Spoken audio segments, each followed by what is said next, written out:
ज्ञानोडमा जो आज लोगों की जिंदगी बदल रही है।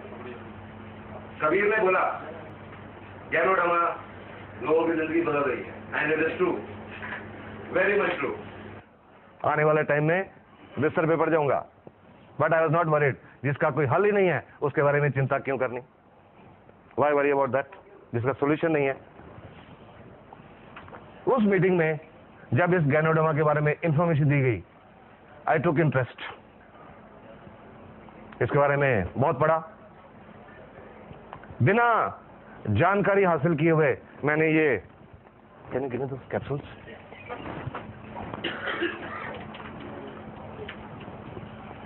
जब उस मीटिंग में बताया गया कि एक औरत को 5 साल से गठिया था, उन्होंने ये आरजीजीएल के कैप्सूल खाए और कुछ महीनों में चलने लगी, बहुत हैरान हुआ। ये सुन के बहुत हैरान हुआ। But I think I did a wise thing that day, कि इस बात को रिजेक्ट नहीं किया। नॉर्मली क्या देखते हैं एलोपैथिक लोग, कुछ आज इतना एक्सपीरियंस हो गया उसके बावजूद एलोपैथिक डॉक्टर्स हर्बल में विश्वास नहीं करते। बट मैंने शायद यही एक वाइज डिसीजन लिया कि मैंने उस इंफॉर्मेशन को रिजेक्ट नहीं किया। ये नहीं कि ब्लाइंडली एक्सेप्ट कर लिया। वो स्पीकर जो उस मीटिंग में बोल रहे थे, उनको मैंने यही कहा कि मेरे को कुछ पढ़ने के लिए दीजिए, लिटरेचर दीजिए, गिव मी इंफॉर्मेशन। उन्होंने बहुत इंफॉर्मेशन दी। कुछ दिन पढ़ता रहा, वेबसाइट, बुक्स, लिटरेचर, और 6-7 दिन 8 दिन सब स्टडी करने के बाद मेरे को यह नहीं समझ आई कि इससे गठिया कैसे ठीक होगा। ये नहीं समझ आया। लेकिन एक बात समझ आ गई, पूरी तसल्ली कर ली एक बात पे, कि अगर मैं ये आरजीजीएल के कैप्सूल खाना शुरू करूं, ये मेरे को कोई नुकसान नहीं करेंगे। बस सिर्फ ये चीज समझ आई कि इसका कोई साइड इफेक्ट नहीं होगा। Will talk the question later on. सिर्फ ये बात पे तसल्ली की कि इससे कोई साइड इफेक्ट नहीं होगा, कोई नुकसान नहीं होगा। ये सोच के 14 जनवरी 2002 जो डीएक्सएम का सिस्टम है, कंपनी के साथ रजिस्ट्रेशन होती है, फॉर्म भरना पड़ता है, मैंने भी अपना फॉर्म भरा और ये कैप्सूल आरजीजीएल खाने शुरू किए। भगवान का नाम लिया सबसे पहले और इस पे विश्वास किया। फेथ कहते हैं, विश्वास बहुत जरूरी होता है। बहुत लोग कहते हैं फला डॉक्टर, उस डॉक्टर पे हमको इतना विश्वास है वो मिट्टी की पुड़ी भी देगा तो ठीक हो जाएंगे। विश्वास, इस पे विश्वास किया। और तीसरा, I gave a message to my mind कि मुझे अपाहिज नहीं होना, मुझे ठीक होना है। क्योंकि ये भी मैंने कहीं से सुना था, सीखा था कि अगर इंसान का जिंदगी के प्रति पॉजिटिव एटीट्यूड हो तो 30% प्रॉब्लम उसी से ठीक हो जाती है। और ये एक साइंटिफिक फैक्ट है। जब पॉजिटिव एटीट्यूड होता है, पॉजिटिव थॉट्स होती हैं, हमारे दिमाग में कुछ केमिकल्स रिलीज होते हैं, वो हमारे इम्यून सिस्टम को स्टिमुलेट करते हैं। तो ये 3 काम करके ये कैप्सूल खाने शुरू किए। एंड आई वॉज सरप्राइज्ड कि जब कुछ हफ्तों में, जस्ट ए फ्यू वीक्स, ये मेरे जॉइंट्स काम करने लगे, नॉर्मल चलने लगा। फिर मुझे लगा कि वाकई ये लोगों की जिंदगी बदलती है। उसके बाद इसके बारे में लोगों से बात करनी शुरू की, क्योंकि लगा इसमें बहुत सारे लोगों की प्रॉब्लम का हल हो सकते हैं। क्योंकि 30 साल की एलोपैथिक प्रैक्टिस में तो यही लगा था कि अगर डायबिटीज है तो सारी उम्र टीके लगते रहेंगे या गोलियां खाते रहेंगे, उससे शुगर का लेवल तो ठीक रहेगा, पर आने वाले टाइम में गुर्दे फेल हो जाएंगे, आने वाले टाइम में आंखें खराब हो जाएंगी, आने वाले टाइम में पैर में नाड़ियों में कोई प्रॉब्लम होगी, किसी के पैर कट भी जाएंगे। किसी को अस्थमा की प्रॉब्लम है तो वो चाहे वो अस्थमा का अटैक हो, टीका लग के ठीक हो जाएगा, लेकिन आने से रुकेगा नहीं। इसमें, इस प्रोडक्ट में ये नजर आया कि शायद प्रॉब्लम जड़ से ठीक हो सकती है। उस समय तो ये था शायद, क्योंकि उस समय मेरे सामने मेरा अपना ही रिजल्ट था और कोई रिजल्ट नहीं था। तो लोगों से मैंने बोलना शुरू किया। पेशेंट तो मेरे पास आते ही थे, क्रॉनिक पेशेंट्स। उनको बोलना शुरू किया कि आपको शुगर है, डायबिटीज है, ये आरजीजीएल खाओ। आपको हार्ट की प्रॉब्लम है, आरजीजीएल खाओ। गुर्दे की प्रॉब्लम है, आरजीजीएल खाओ। चमड़ी की प्रॉब्लम है, आरजीजीएल खाओ। गठिया है, आरजीजीएल खाओ। कैंसर है, आरजीजीएल खाओ। हाई ब्लड प्रेशर है, आरजीजीएल खाओ। लो ब्लड प्रेशर है, RGGL खाओ। तो आप समझ सकते हैं कि मेरा बहुत मजाक उड़ाया जाता था, बहुत मजाक उड़ाया जाता था मेरा। बहुत लोग ताने देते थे मेरे को, और कई तो मेरे दोस्त डॉक्टर्स, उन्होंने तो मेरे को ये भी कह दिया कि यार पुराना हम सुनते हैं आदमी सठिया जाता है, पर अभी तो तुम्हारी वो उम्र हुई नहीं। ये कैसी बहकी बहकी बातें करने लग गए कि एक ही प्रोडक्ट सब कुछ ठीक कर सकती है, एक ही दवाई सब कुछ ठीक कर सकती है। तो मैं उनको यही बात बोलता था कि आपके समझने में यही कमी है कि ये दवाई है, ये दवाई नहीं है। सिर्फ ये समझने की जरूरत है कि ये दवाई नहीं है। धीरे धीरे लोगों ने विश्वास करना शुरू किया,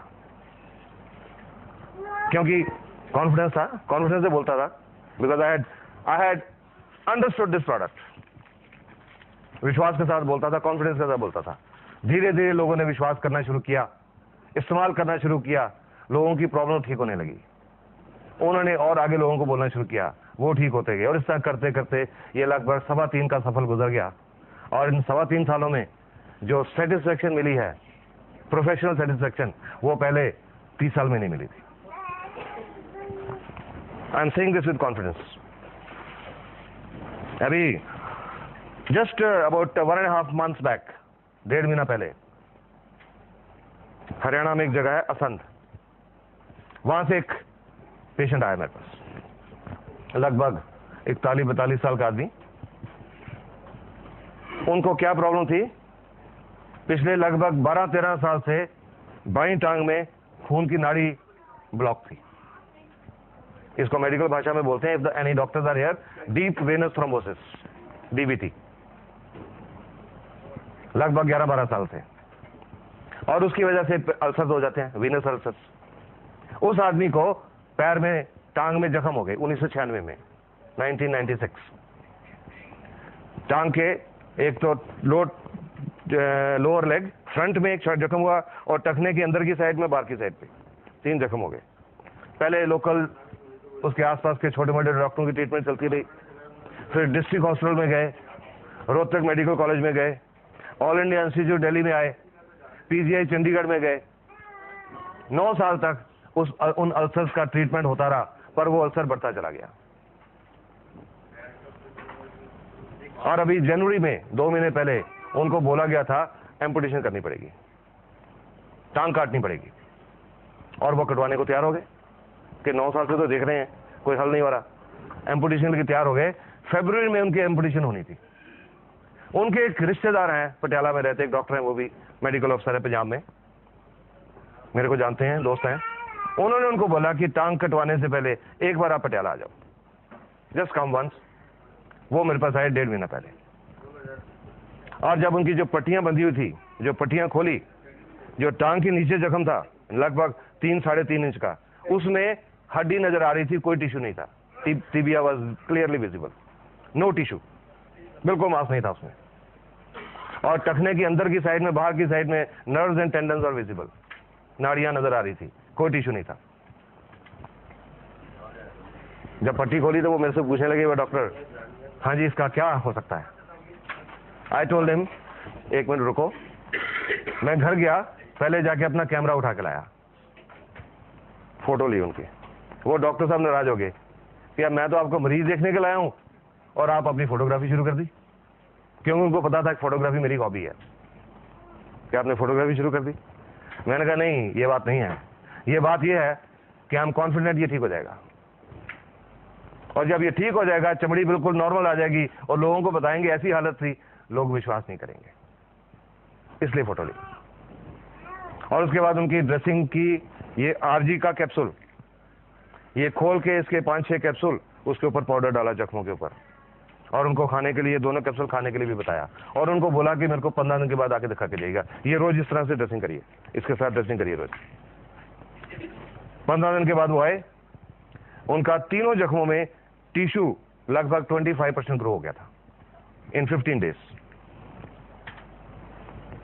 फिर से ड्रेसिंग की, और उनको बोला इसके साथ ड्रेसिंग जारी रखो, no antibiotics, I stopped all antibiotics, only एक सेप्टेलिन टैबलेट होती है ना हिमालय ड्रग कंपनी की, सिर्फ वो दी, सब एंटीबायोटिक सारे बंद करी। He had been taking so many strong antibiotics, वो सब बंद करवा दिए। फिर 15 दिन के बाद बुलाया, आए, और उस 15 दिन के बाद यानी कि 1 महीने में उनका जख्म ग्रेनुलेशन टिश्यू पूरी तरह भर चुका था, कंप्लीटली। तीनों जख्म कंप्लीटली भर चुका था और तीनों में साइडों में स्किन ग्रो होनी शुरू हो गई थी।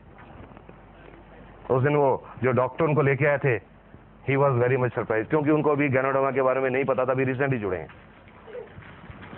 और डॉक्टर साहब, इतना हेल्दी ग्रेनुलेशन टिश्यू एलोपैथी के 30 साल में नहीं देखा, जो इतना हेल्दी ग्रेनुलेशन टिश्यू था वो। फिर उनको 15 दिन के बाद बुलाया और अभी पिछले हफ्ते दिखा के गए हैं, तीनों जख्मों में नियरली 20% स्किन भी कवर हो चुकी है और उनकी टांग में आज सेंसेशन भी वापस आने लगी एंड ब्लड का फ्लो भी शुरू हो चुका।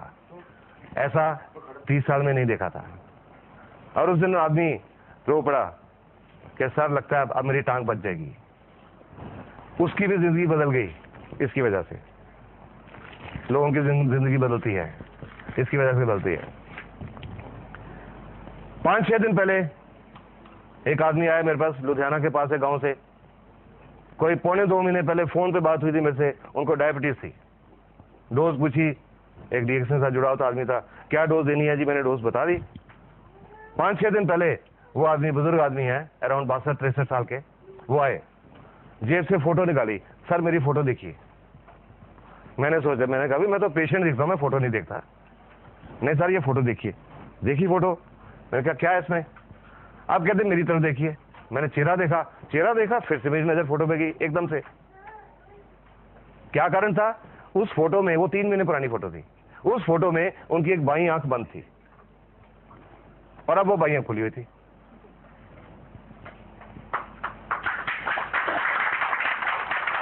तो मैंने पूछा भाई ये क्या है, क्योंकि मैं तो उस पेशेंट की हिस्ट्री जानता नहीं था, सिर्फ फोन पे बात हुई थी कि जी फलां को शुगर है, कैसे शुरू करें।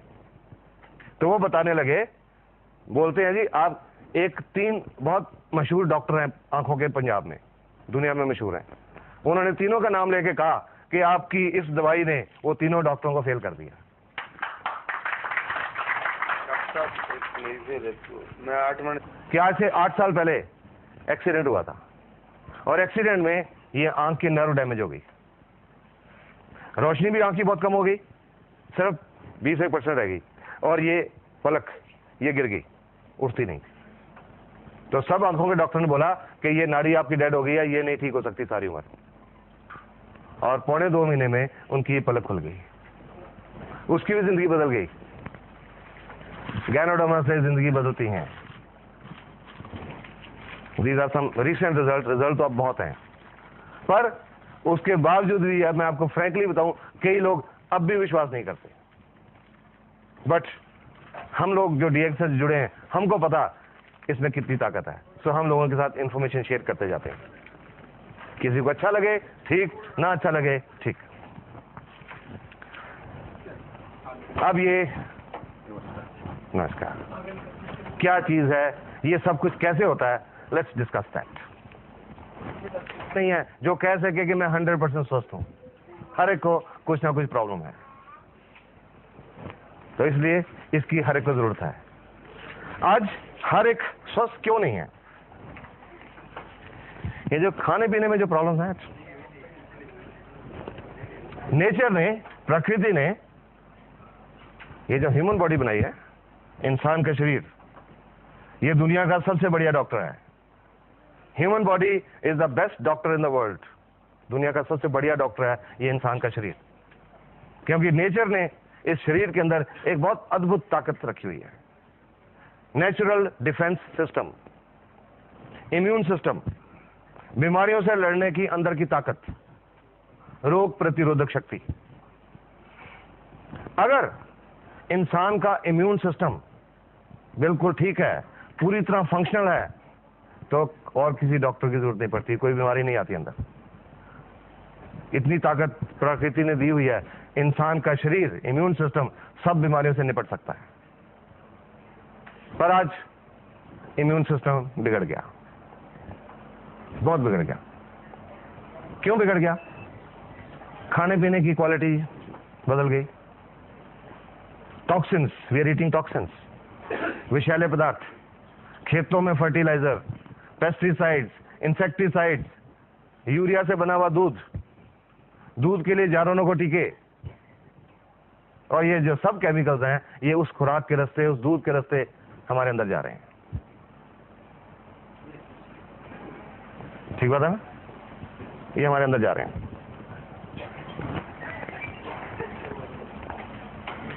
मुझे याद है 5-6 महीने पहले पंजाब में एक जगह पे ऐसी मीटिंग चल रही थी, और उस मीटिंग में एक पंजाब किसान यूनियन के एक प्रधान है, प्रेसिडेंट, वो बैठे हुए थे। अभी मीटिंग शुरू होने में 2-4 मिनट थे, तो वो मेरे साथ बैठे थे। मैंने उनके साथ थोड़ी डिस्कशन करनी शुरू कर दी। मैंने कहा जी आप बुजुर्ग हैं, आप सियासत में भी हैं, पॉलिटिक्स में भी हैं, बहुत आपकी जानकारी बहुत होगी, आप क्या मेरे को बता सकते हैं कि आज बहुत बीमारियां बहुत बढ़ रही हैं, वो क्यों बढ़ रही हैं?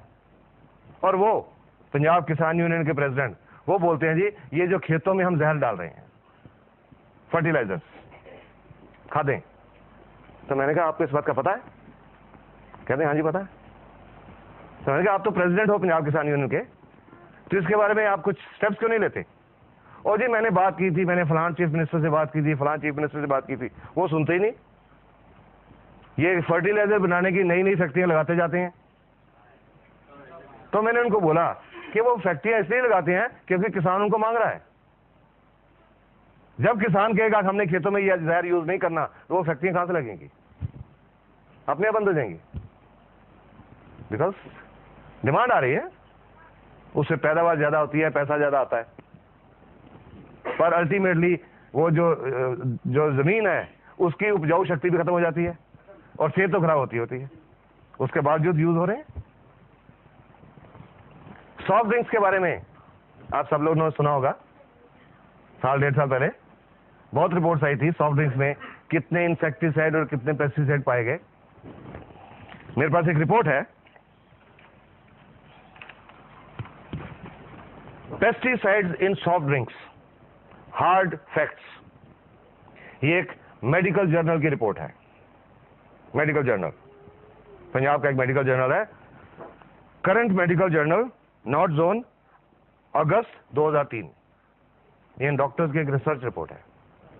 सॉफ्ट ड्रिंक से देखा गया है कि सॉफ्ट ड्रिंक्स इंसान के शरीर को एक तरीके से नहीं कई तरीकों से हानि पहुंचाते हैं। हमारे शरीर में एक लेवल होता है पीएच लेवल, नॉर्मल होता है 7 पीएच पे हमारा बॉडी ठीक से काम करता है। जब 7 से कम होता है तो एसिडिक होता है, तेजाबी बन जाता है, और 7 से ज्यादा होता है तो अल्कलाइन हो जाता है, क्षारीय है। एवरेज पीएच जो सॉफ्ट ड्रिंक्स की है वो 3.4 है, 3.4। ये इतनी स्ट्रॉन्ग एसिडिटी है कि इससे हड्डियां और दांत इसमें घुल जाते हैं,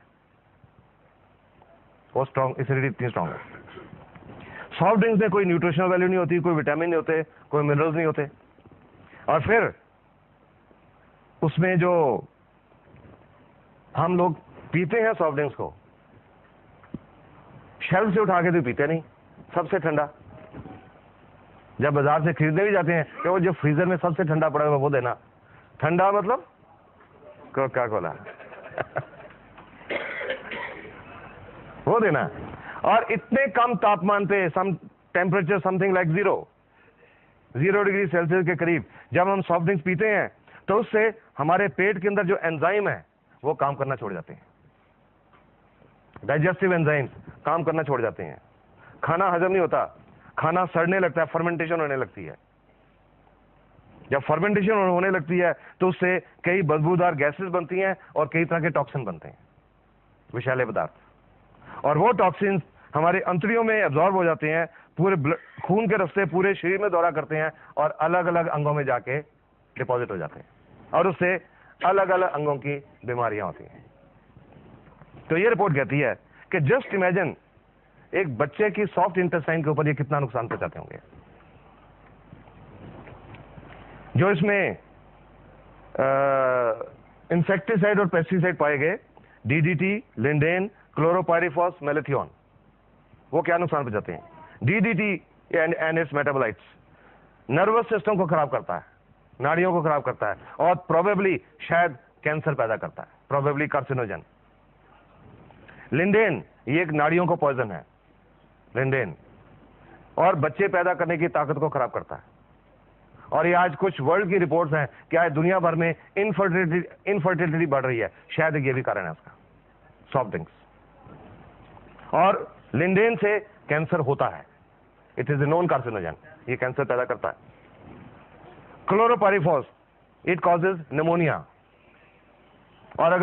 और मसल पैरालिसिस, मांसपेशियों का लकवा, और अगर सांस की मांसपेशियों का लकवा हो जाए तो डेथ भी हो सकती है, रेस्पिरेटरी फेलियर। मेलाथियोन, ये नर्वस सिस्टम को खराब करता है और इसकी हाई एक्सपोजर से रेस्पिरेटरी पैरालिसिस और डेथ हो सकती है।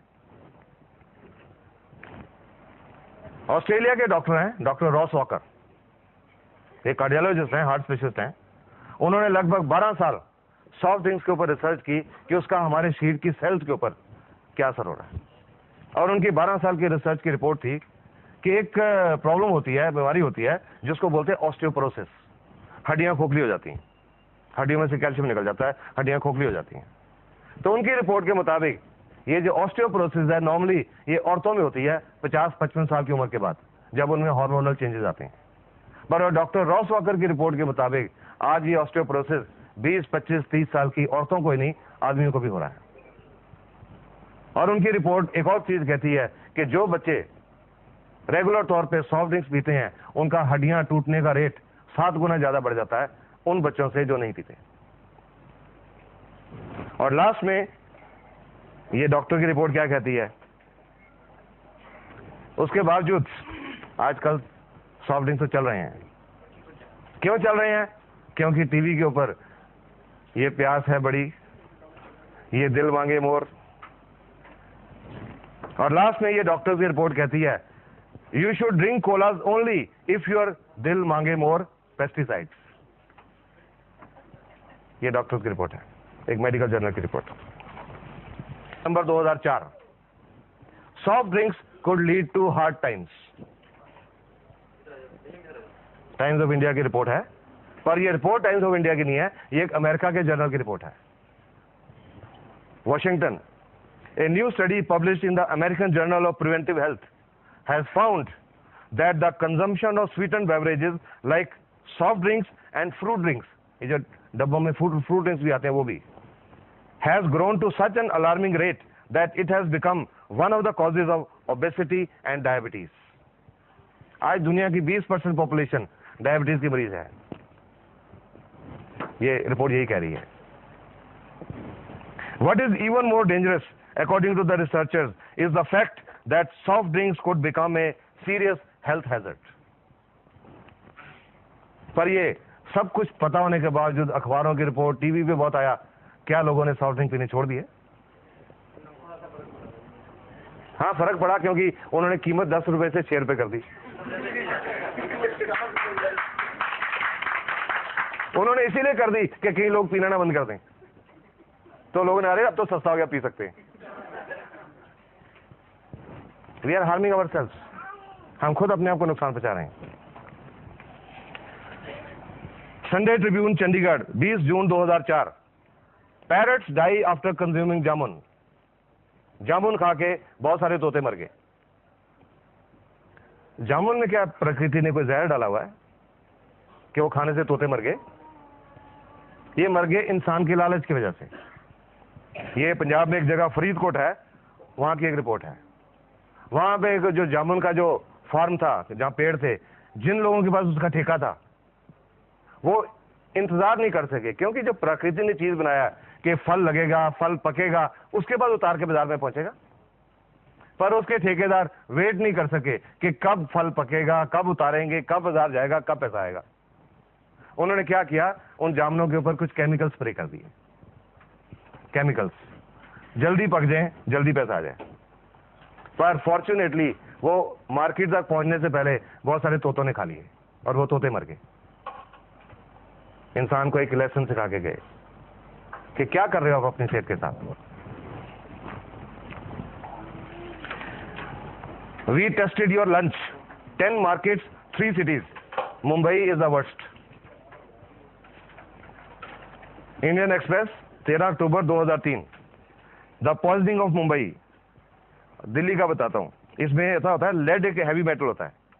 आजकल जो फास्ट फूड ये खाने खाते हैं उनमें लेड की मात्रा जो है उसके बारे में बताते हैं।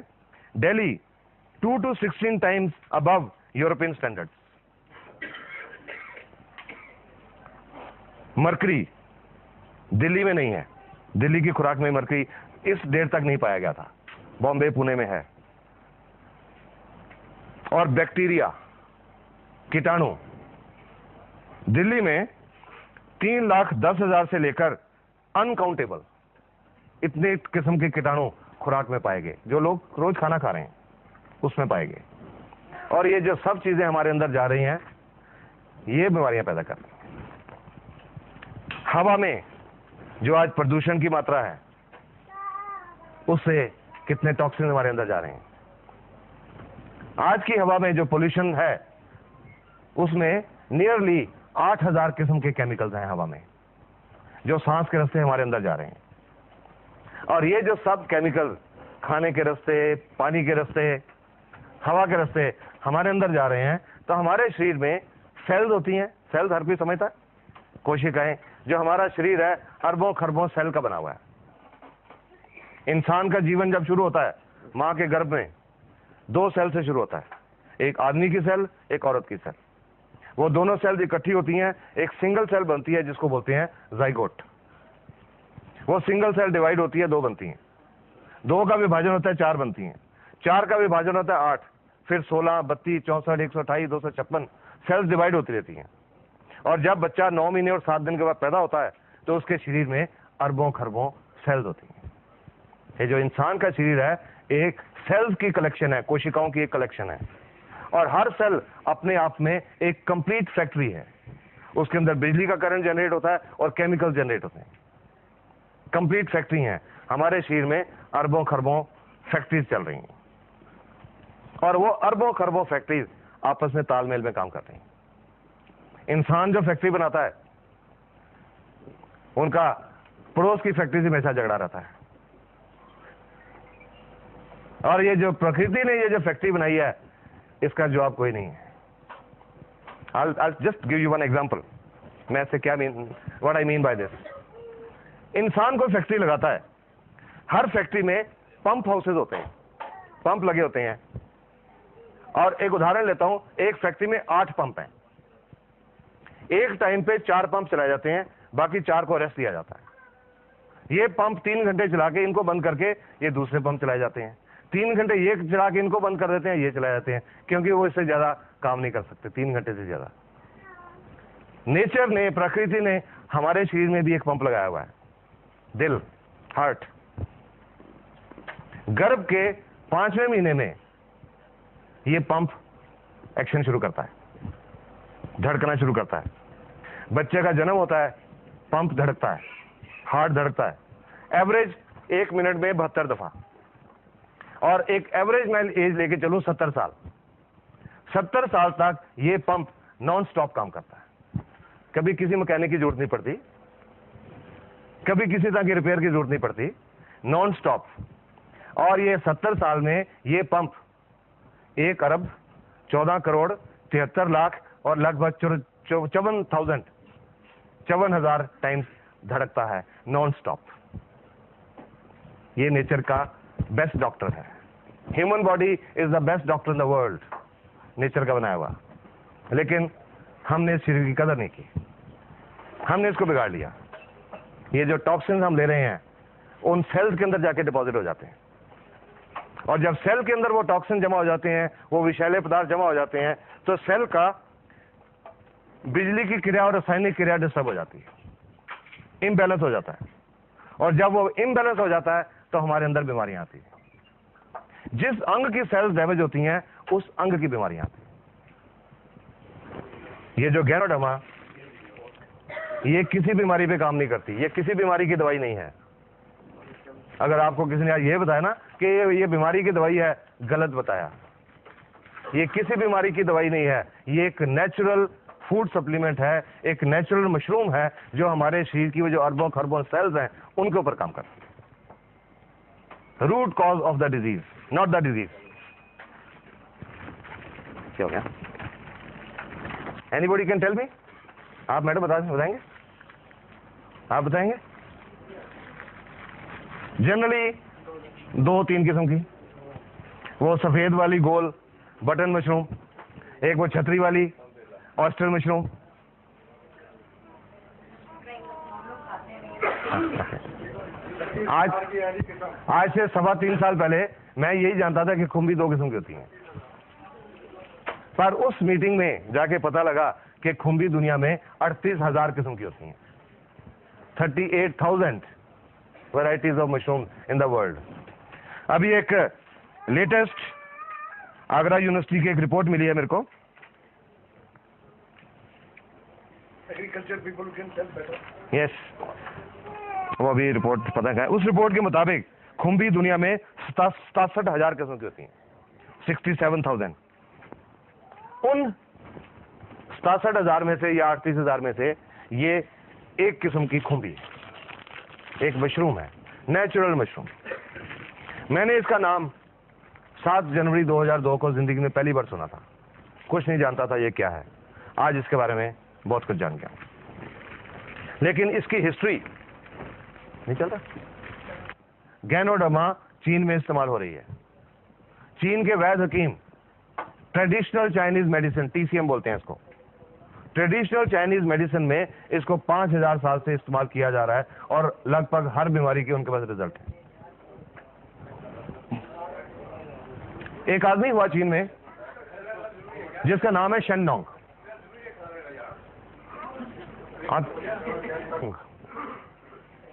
शेननोंग, उन्होंने आज से लगभग 4,850 साल पहले जितनी नेचुरल हर्ब्स हैं उनको स्टडी किया, उनकी मेडिसिनल वैल्यू को स्टडी किया, और उन्होंने जो हर्ब्स हैं उनको 3 कैटेगरीज में डिवाइड किया। एक कैटेगरी इंफीरियर, जिसमें दवाई के गुण कम है, एक कैटेगरी एवरेज, जिसमें नॉर्मल दवाई के गुण हैं, और एक सुपीरियर, अव्वल दर्जे वाली। और वो सुपीरियर कैटेगरी में इस गैनोडर्मा को नंबर 1 पे रखा गया है, number 1 herb in the superior category. उन्होंने किताब लिखी थी 4,846 साल पहले, 2838 BC में, शेननोंग्स हर्बल क्लासिक। उस किताब में इस गैनोडर्मा को एक संजीवनी बूटी का दर्जा दिया गया है। ये उसमें डिस्क्रिप्शन है, a mushroom of longevity and immortality, अमरत्व की बूटी। कई बार लोगों से डिस्कशन हुई मीटिंग में, कई लोगों ने कहा कि डॉक्टर साहब ये कहीं वही तो नहीं जो हनुमान जी लेके आए थे। कई बार लोगों ने मेंशन किया, हो सकता है, पॉसिबिलिटी हो सकती है, क्योंकि जब वो हनुमान जी जहां से लाए थे हिंदू कुश पर्वत से, और हिंदू कुश पर्वत जो एरिया है, तिब्बत का एरिया, वहां ये पाई जाती है। हो सकता है यही हो, बट इसका कोई प्रूफ या रिकॉर्ड नहीं है। Could be this.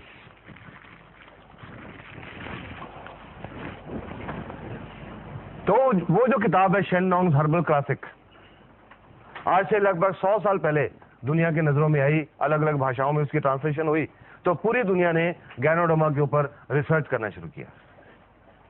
और पिछले 30-32 साल से पूरी दुनिया में बहुत सारे medical school, medical universities, medical research institute इसके ऊपर बहुत रिसर्च कर चुके हैं और इसके गुणों को पहचान चुके हैं। गैनोडर्मा में अब तक जो रिसर्च हुई है, 200 से ज्यादा एक्टिव एलिमेंट्स ढूंढे जा चुके हैं, पाए जा चुके हैं। अब ये इंसान तक कैसे पहुंची? नेचर में ये बहुत दुर्लभ जाति की मशरूम है, बहुत दुर्लभ, बहुत घने जंगलों में पाई जाती है।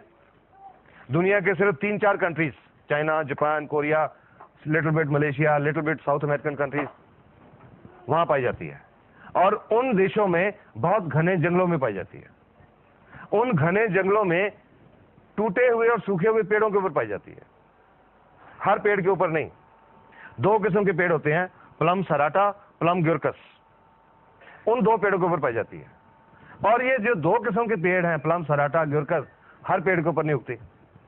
अगर 10,000 पेड़ ढूंढे जाएं तो गैनोडर्मा उनमें शायद 2 या 3 के ऊपर मिलती है। और इसमें एक और खासियत होती है, जब ये गैनोडर्मा खुम्बी 90 दिन की होती है, इसमें दवाई वाले गुण तब आते हैं, उससे पहले नहीं होते।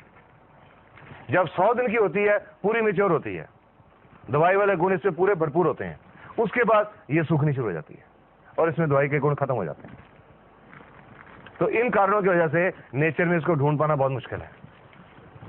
अभी पिछले 2-3 साल में मैंने बहुत सारे चाइनीज लिटरेचर पढ़े गैनोडर्मा के कारण। तो उन कई लिटरेचर में पढ़ा मैंने कि पुराने जमानों में लोग जंगलों में भटकते थे इस गैनोडर्मा को ढूंढने के लिए, क्योंकि उनको लोगों का मानना था कि जिस घर में ये गैनोडर्मा होगी उस घर में किसी तरह की कोई प्रॉब्लम नहीं आ सकती, ना हेल्थ की प्रॉब्लम ना वेल्थ की प्रॉब्लम, ये लोगों का मानना था। ये लोग इसमें एक स्पिरिचुअल पावर मानते हैं, आम आदमी तक नहीं पहुंच सकती। पर ये एक आदमी हुए, ये फोटो देख रहे हैं, doctor Lim Sojan, I will show you here. Lim Sojan ये चाइनीज मलेशियन है, मलेशिया में रहने वाले हैं, एक खानदानी वैद्यों के परिवार से संबंध रखते हैं। बचपन से इनको कुछ खुंबी में दिलचस्पी हो गई। जब ये बड़े हुए तो इनके घर वालों ने कहा कि ये वैदगिरी में नहीं पढ़ने वाले, इनका इंटरेस्ट नहीं है। इनको इंजीनियरिंग कॉलेज में डाल दिया इंडिया में, खड़गपुर, IIT खड़गपुर। वहां से इन्होंने सिविल इंजीनियरिंग की डिग्री की, और सिविल इंजीनियरिंग की डिग्री करके जब मलेशिया वापस गए तो इन्होंने भी वो शेन नोंग वाली किताब पढ़ी। मशरूम में उनको इंटरेस्ट था बचपन से। जब उन्होंने गैनोडर्मा के बारे में इतना कुछ पढ़ा तो उन्होंने अपनी जिंदगी का ये मकसद बना लिया और गैनोडर्मा के ऊपर रिसर्च करनी शुरू की। उनकी रिसर्च का विषय था गैनोडर्मा और उसका इंसान के स्वास्थ्य के ऊपर असर। 10.5 साल तक डॉक्टर लिम सोजन रिसर्च करते रहे, और 10.5 साल की रिसर्च के बाद वो डॉक्टर बने। उनको PhD की डिग्री मिली, PhD इन होलिस्टिक मेडिसिन 1997 में। 1997 में PhD इन होलिस्टिक मेडिसिन। फर्दर रिसर्च करते रहे। 2002 में DSc, doctorate of science, DSc in holistic medicine. और अब पिछले 3-4 साल में डॉक्टर लिम को बहुत इंटरनेशनल अवार्ड मिल चुके हैं। 2001 में मिला था मैन ऑफ द मिलेनियम, इस युग का आदमी, कि उन्होंने ये जो गैनोडर्मा को इंसान तक पहुंचाया। डॉक्टर लिम ने क्या किया, ये मलेशिया में ये कंपनी एस्टेब्लिश की, DXN 1993 में। ये कंपनी एस्टेब्लिश करके वहां पर इन्होंने गैनोडर्मा की कल्टीवेशन, खेती करनी शुरू की। Purely organic cultivation, no fertiliser, no chemicals, no insecticides, organic cultivation, खेती करनी शुरू की। और जब 100 दिन की हो गई तो इसको काट लिया। ये DXN की एक 100 दिन की ये मैच्योर मशरूम है, कंप्लीट मशरूम, ये एक्चुअल मशरूम है। काट लिया, काट के इसका फ्रूट हिस्सा अलग कर लिया, जड़ का हिस्सा अलग कर लिया। इसके अंदर पानी होता है बहुत, इसका पानी सुखाने की उन्होंने एक स्पेशल टेक्निक निकाली, फ्रीज ड्राइंग। आज दुनिया में, क्योंकि गैनोडर्मा के ऊपर बहुत रिसर्च हो चुकी, दुनिया में बहुत सारी कंपनी आज गैनोडर्मा उगा रही हैं, लेकिन जो असर DXN की गैनोडर्मा का हो रहा है किसी और का नहीं हो रहा। उसका कारण है जो डॉक्टर लिम की इसको सुखाने की टेक्निक है, फ्रीज ड्राइंग टेक्निक। सुखा लिया, सुखा के ये जो उसका ऊपर का ब्राउन हिस्सा है, ये धागेदार रेशेदार हिस्सा है, फाइब्रस पोर्शन, इसमें मेडिसिनल वैल्यू कम है, इसको निकाल दिया जाता है, सेपरेट कर दिया जाता है। सेपरेट करके ये जो अंदर का पल्प, जो गुदा बच गया, उसको एक माइक्रो पाउडर बना लिया जाता है। इसको अलग से, जड़ वाले हिस्से को अलग से, माइसीलियम अलग से, एक माइक्रो पाउडर बना के इनको कैप्सूल में भर दिया जाता है। ये फ्रूट बॉडी से जो कैप्सूल बना, ये जो ऊपर की फ्रूट बॉडी है, इससे जो कैप्सूल बना, इसका नाम है RG या रेशी गैनोडर्मा। इसमें इस फ्रूट बॉडी का पाउडर है। और इसकी जो जड़ से पाउडर बना, गैनोसिलियम, नीले कैप वाली गैनोसिलियम या GL। RG फ्रूट बॉडी का पाउडर, GL जड़ का पाउडर। इन दोनों कैप्सूल में गैनोडर्मा के पाउडर के अलावा और कुछ नहीं है, इसमें कुछ नहीं डाला जाता, सिर्फ इसका वो फाइब्रस पोर्शन निकाला जाता है, इसके अंदर और कुछ नहीं डालते। RG एंड GL दोनों एक ही मशरूम के हिस्से हैं, फ्रूट एंड रूट, तो अलग अलग क्यों रखा गया?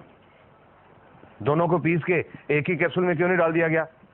उसके कुछ कारण हैं जो रिसर्च में पता लगे। एक तो मैंने ये RG बताया कि जो पुराने घाव होते हैं उनके ऊपर ये कैप्सूल खोल के इसका पाउडर डाला जाता है। किसी को डायबिटिक गैंग्रीन है, शुगर हो गई, पैर में चोट लग गई, जख्म नहीं ठीक हुआ, गैंग्रीन हो गई, वैसे जख्मों के ऊपर ये पाउडर डाला जाता है। और ये जो GL है, इसमें एक चीज होती है organic germanium.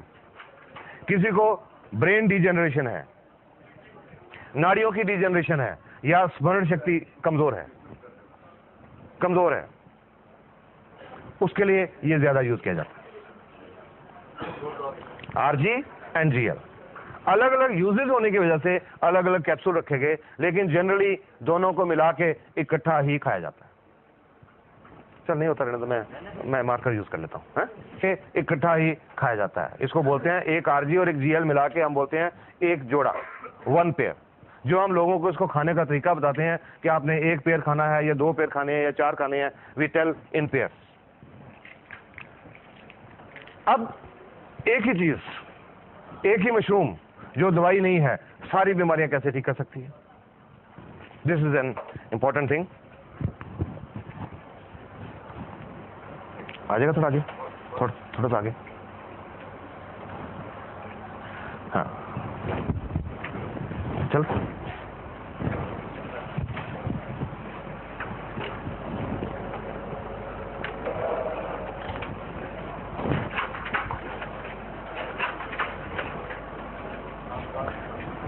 It works at the cell level, जो तो मैंने आपको बताया, ganoderma works at the cell level. It is not disease और ऑर्गन स्पेसिफिक, किसी बीमारी या किसी अंग के लिए स्पेसिफिक नहीं है। हाँ थोड़ी जगह दीजिए मेरे को।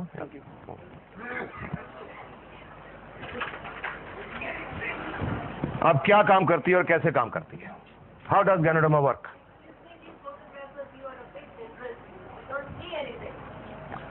आप ऐसा करो, इसका पाउडर रिलीज होता है, वो पाउडर खून में मिक्स होता है और खून के द्वारा पूरे बॉडी में सर्कुलेट करता है, घूमता है। और खून जो हमारा है, हमारे शरीर की जो अरबों खरबों सेल हैं, एक एक सेल तक खून पहुंचता है, क्योंकि सेल को खुराक मिलती है खून से, सेल को ऑक्सीजन मिलती है खून से, तो वो खून एक एक सेल तक पहुंचता है। उस खून में गैनोडर्मा भी मिली हुई है, गैनोडर्मा भी एक एक सेल तक पहुंचती है और वो सेल के अंदर जाके गैनोडर्मा अपना काम करना शुरू करती है। 5 स्टेप्स हैं इसके काम करने के। सबसे पहला इसका असर शुरू होता है स्कैनिंग। ये शरीर में जाके ढूंढना शुरू करती है, स्कैनिंग करने शुरू करती है बॉडी की। आपने स्कैनिंग के बारे में जानते होंगे, किसी का पेट दुखता है, डॉक्टर साहब के पास जाते हैं कि डॉक्टर साहब पेट दर्द होता है, डॉक्टर साहब दवाई लिख के देते हैं 5 दिन खाओ। मरीज ने 5 दिन दवाई खाई, वापस आ गया कि डॉक्टर साहब दर्द ठीक नहीं हुआ। डॉक्टर साहब ने दोबारा चेक करके और एक और दवाई लिख दी, 5 दिन ये खाओ। फिर 5 दिन के बाद मरीज वापस आ गया कि डॉक्टर साहब दर्द तो ठीक नहीं हुआ। तो डॉक्टर साहब कहते हैं भाई आपकी बीमारी समझ नहीं आ रही, ऐसा करो स्कैन करा के लाओ, अल्ट्रासाउंड स्कैन, पेट का अल्ट्रासाउंड करा के लाओ, हम ढूंढें कि बीमारी क्या है। कोई मरीज बेहोश हो जाता है, अस्पताल में डॉक्टर के पास लेके जाते हैं, डॉक्टर साहब को बीमारी समझ नहीं आती, तो मरीज के रिश्तेदार को क्या बोलते हैं? स्कैन, सीटी स्कैन, दिमाग का स्कैन करा के लाओ, हम ढूंढें बीमारी क्या है। स्कैन का मतलब ढूंढना। गैनोडर्मा ये शुरू करती है, हमारे शरीर में जाके डॉक्टर का काम करना शुरू करती है, ढूंढना शुरू करती है क्या? वो सेल्स जो डैमेज्ड हैं। क्यों डैमेज है? उनके अंदर हम जो टॉक्सिन खा पी रहे हैं वो जमा हो गए और उसकी वजह से उनका जो बिजली और रासायनिक क्रिया डिस्टर्ब होगी। उन सेल्स को गैनोडर्मा ढूंढना शुरू करती है। 1 दिन से लेकर 30 दिन तक इसका रेंज है काम करने का, स्कैनिंग का। ज्यादा सेल्स खराब होंगी, ज्यादा दिन लगेंगे, कम सेल डैमेज होगी, जल्दी स्कैनिंग हो जाएगी। 1 दिन से लेकर 30 दिन तक। आप 2 दिन लगे या 4 दिन लगे या 10 या 15 या 20, गैनोडर्मा ने ढूंढ लिया ये सेल खराब है, ये खराब है, ये खराब है, ये खराब है, ये खराब है, ये खराब है। गैनोडर्मा ने सारी सेल ढूंढ ली, आइडेंटिफाई कर ली। अब गैनोडर्मा को नहीं पता कि वो सेल लिवर की है या फेफड़े की है या दिल की है या गुर्दे की है या दिमाग की है या चमड़ी की है या आंख की या नाक की, किस ऑर्गन की सेल है, ये गैनोडर्मा को नहीं पता। गैनोडर्मा ने तो सिर्फ वो सेल्स ढूंढी हैं जो खराब है और फिर उन सेल के ऊपर गैनोडर्मा काम करना शुरू करती है, उनकी सफाई, क्लींसिंग। ये लाइट बंद कर दो यार, पीछे स्विच होगा। हाँ, उन सेल की सफाई या डिटॉक्सिफिकेशन, उन सेल के अंदर जो टॉक्सिन हैं, जो विषैले पदार्थ हैं, उनको सेल से बाहर निकालना शुरू करती है, कोशिकाओं में से बाहर निकालना शुरू करती है और कोशिकाओं में से बाहर निकाल के हमारे शरीर से बाहर निकालना शुरू करती है। शरीर से बाहर कैसे निकालती है? जो प्राकृतिक रास्ते हैं निकलने के, पेशाब के रास्ते या पसीने के रास्ते या बलगम के रास्ते या नाक के नजले के रास्ते या आंख में आंसुओं के रास्ते या उल्टी के रास्ते या दस्त के रास्ते या कोई चमड़ी पे फोड़े फुंसी होने के रास्ते, जो नेचुरल रास्ते हैं, उन रास्तों से ये टॉक्सिन शरीर से बाहर निकलना शुरू करते हैं। डिटॉक्सिफिकेशन का पीरियड है 1 सप्ताह से लेकर 30 सप्ताह तक, 1 week to 30 weeks. This is understandable कि जितना कचरा अंदर ज्यादा इकट्ठा हुआ होगा, सफाई करने में उतना ज्यादा टाइम लगेगा। हम घरों में भी तो देखते हैं, घर की रोज सफाई करते हैं तो आधे पौने घंटे में पूरा घर साफ हो जाता है। पर अगर 1 साल घर बंद करके कहीं घूमने चले जाएं और 1 साल के बाद आए तो आधे पौने घंटे में सफाई नहीं होती, 15-20 दिन लग जाते हैं, क्योंकि कचरा ज्यादा इकट्ठा हो गया 1 साल का। सिमिलरली हमारे शरीर में जितना कचरा ज्यादा इकट्ठा हुआ है, जितने टॉक्सिन ज्यादा है, टॉक्सिन लोड जितना बॉडी पे ज्यादा है, उतना ज्यादा टाइम लगेगा। इस दौरान जब डिटॉक्सिफिकेशन चल रही है, शरीर के अंदर कुछ चेंजेस आते हैं, कुछ तब्दीलियां आती हैं। ये एक बहुत इंपॉर्टेंट चीज है समझने की, अंडरस्टैंड इट वेरी वेल। नहीं तो जो लोग ये समझते नहीं, गैनोडर्मा खाना शुरू करते हैं, 15 दिन के बाद छोड़ देते हैं। अरे मेरे को तो रिएक्शन हो गया, मैंने तो छोड़ दी। हुआ था, मैंने 1 महीना खाई, मेरे को तो रिएक्शन हो गया, मैंने तो छोड़ दी। ये बहुत जरूरी बात समझने की है। गैनोडर्मा का कोई रिएक्शन नहीं होता, इसका कोई साइड इफेक्ट नहीं है, कोई नुकसानदायक इफेक्ट नहीं है, no harmful effect. I can say that with confidence today. But thank you. But during detoxification, जब सेल की सफाई चल रही है तो शरीर में कुछ सिम्टम्स आते हैं, कुछ लक्षण आते हैं, उनको हम बोलते हैं एलिमेंट रिफ्लेक्शन। Element reflection.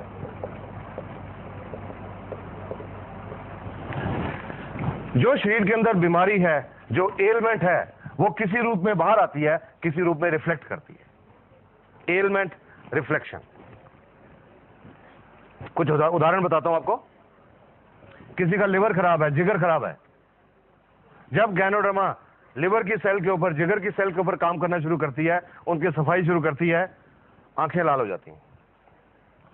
आज कई भाई देख चुके थे, अजी क्या दे दिया आपने, मेरी तो देखो आंखें खराब हो गई। शुरू में मेरे माताजी ने भी मेरे को ये कहा था। जब मैं ठीक हुआ तो मैंने अपने मम्मी डैडी को, बीमारी नहीं, just as a health tonic खिलाना शुरू किया। वो खिलाने के लगभग 20-22 दिन के बाद एक दिन मेरे माताजी ने सुबह मेरे को उठा दिया 6 बजे, ये देख मेरे को क्या दे दिया, तेरी दवाई ने आंखें खराब कर दी, रिएक्शन कर दिया, तेरी दवाई ने क्या दे दिया मेरे को आंखों के डॉक्टर के पास लेके चला। आज देखा मैंने, आंखें बहुत लाल थी, दे वर फायरी रेड, बहुत लाल थी। अब आंखें लाल क्यों है मुझे पता था, गैनोडर्मा के बाद आंखें लाल क्यों होती हैं, something wrong with the liver. फिर मैंने अपनी माताजी की पुरानी हिस्ट्री सोची सारी, 30-32 साल की। 30-32 साल से मेरे माताजी को पेट में थोड़ा दर्द रहता था और कॉन्स्टिपेशन, कब्ज रहती थी। बड़े अल्ट्रासाउंड, बड़े एक्सरे, बड़ी दवाइयां, बड़े मेडिकल स्पेशलिस्ट, ये प्रॉब्लम हल नहीं हुई। तो मैंने माताजी को कहा कि डॉक्टर्स आपकी बीमारी नहीं पहचान सके, आज गैनोडर्मा ने पहचान ली। Your liver is not working. कोई आंखों के डॉक्टर के पास नहीं जाना, कोई दवाई नहीं डालनी, सिर्फ पानी पियो ज्यादा, ताकि डिटॉक्सिफिकेशन जल्दी हो जाए। चुप करके बैठ गए और उसके 10-12 दिन के बाद वाली हट गई, और उसके बाद जब तक वो रहे उनको कॉन्स्टिपेशन, पेट की प्रॉब्लम नहीं रही। This is how ganoderma works. किसी को गुर्दे की तकलीफ है, किडनी फेलियर है, जब गैनोडर्मा गुर्दे की सेल पे काम करे तो कानों में भारीपन महसूस होता है, लगता है जैसे कान बंद हो रहे हैं। किसी को अधरंग, पैरालिसिस या लकवा है, जब गैनोडर्मा नाड़ियों की सेल के ऊपर, नर्व सेल के ऊपर काम करे तो वो लक्के वाली जगह पे दर्द होनी शुरू हो जाती है। किसी को दमा की प्रॉब्लम है, जब गैनोडर्मा फेफड़े की सेल को साफ करती है, उस मरीज को कुछ उल्टियां आती हैं और कुछ दिन के लिए बलगम निकलती है। किसी को दिल की बीमारी है, हार्ट की आर्टरीज ब्लॉक्ड है, नाड़ियां बंद है, जब गैनोडर्मा उनको साफ करना शुरू करती है, चेहरे के ऊपर सेक निकलता महसूस होता है, गर्मी महसूस होती है, कईयों का चेहरा लाल भी हो जाता है। किसी का ब्लड प्रेशर ज्यादा रहता है, हाई ब्लड प्रेशर, उनको सिर के पिछले हिस्से में ऊपर दर्द होता है। जिनका ब्लड प्रेशर कम रहता है उनका सिर के पिछले हिस्से नीचे दर्द होता है। जिनको सर्वाइकल स्पॉन्डिलोसिस की प्रॉब्लम है उनको चक्कर महसूस होते हैं। जिनको माइग्रेन, आधा सिर दुखता है, उनका दर्द थोड़ा सा ज्यादा होता है। जिनको जोड़ों का दर्द है, गठिया है, दर्द थोड़ा ज्यादा होता है। जिनको बवासीर की प्रॉब्लम है उनको खून आता है मोशन के साथ। जिनको शुगर की प्रॉब्लम है, शुगर का लेवल थोड़ा सा बढ़ता है, नथिंग टू वरी, थोड़ा सा बढ़ता है, ज्यादा नहीं। और अगर शुगर वालों के किसी के अंदर के ऑर्गन भी डैमेज है, किडनी फेलर है, आंखों की प्रॉब्लम है या कुछ और है, उनके ये कलाई के ऊपर, रिस्ट के ऊपर या टखने, एंकल के ऊपर सूजन भी आती है। All these are positive science. ये सब पॉजिटिव साइन है। इसका मतलब है गैनोडर्मा ने बीमारी पहचान ली और काम करना शुरू कर दिया।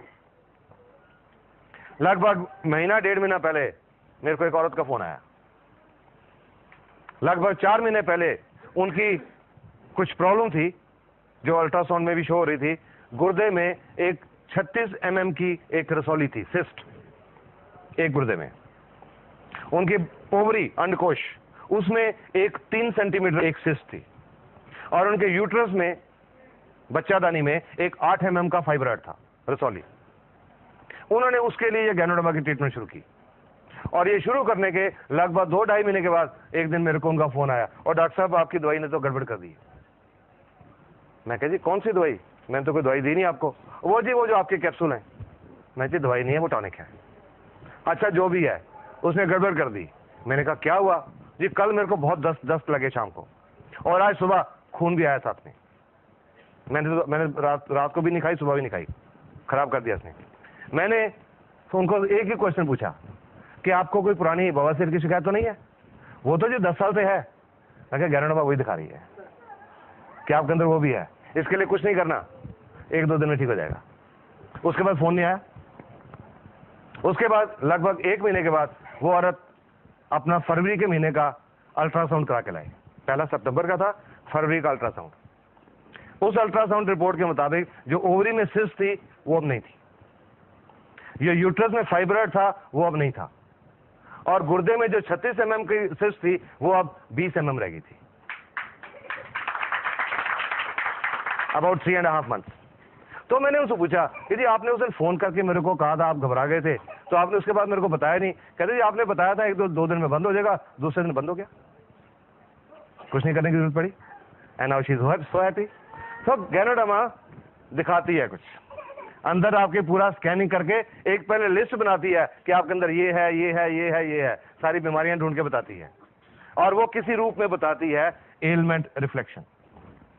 इसका जो एलिमेंट रिफ्लेक्शन का जो पीरियड है, एवरेज पीरियड 1 सप्ताह से लेकर 3 सप्ताह तक है, 1 week to 3 weeks। ये एक एवरेज पीरियड है। किसी को कम भी होता है, किसी को ज्यादा भी होता है, पर एवरेज 1 सप्ताह से 3 सप्ताह तक। ज्यादा खास तौर पे उनको होता है जिन लोगों ने स्टीरॉयड बहुत खाए होते हैं। Steroids, Wysolone, dexamethasone, betamethasone. कोई आप लोग जानते हैं स्टीरॉयड क्या होता है? बहुत बहुत हार्मफुल चीज होती है, बहुत नुकसानदायक चीज होती है, और आज की दुनिया में लोगों ने बहुत खाए होते हैं अनजाने में। जानबूझ के नहीं खाते, अनजाने में।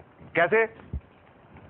एक आदमी को जोड़ दुखते हैं 20 साल से, एक एग्जांपल ले रहा हूं, जोड़ दुखते हैं 20 साल से, हर डॉक्टर को दिखा लिया, हर अस्पताल को दिखा दिया, और उन्होंने कहा जी आपका ये गठिया है, ठीक नहीं हो सकता। बैठ के घर में एक अच्छा दोस्त उनका आया, अरे मेरे को पता लगा फलां जगह के पे एक वैद्य है, देसी पुड़ियां देता है, उससे बहुत लोग ठीक हो गए। तो आदमी जाता है उनके साथ, वो वैद्य जी देख के ये लो जी महीने की पुड़ियां ले जाओ।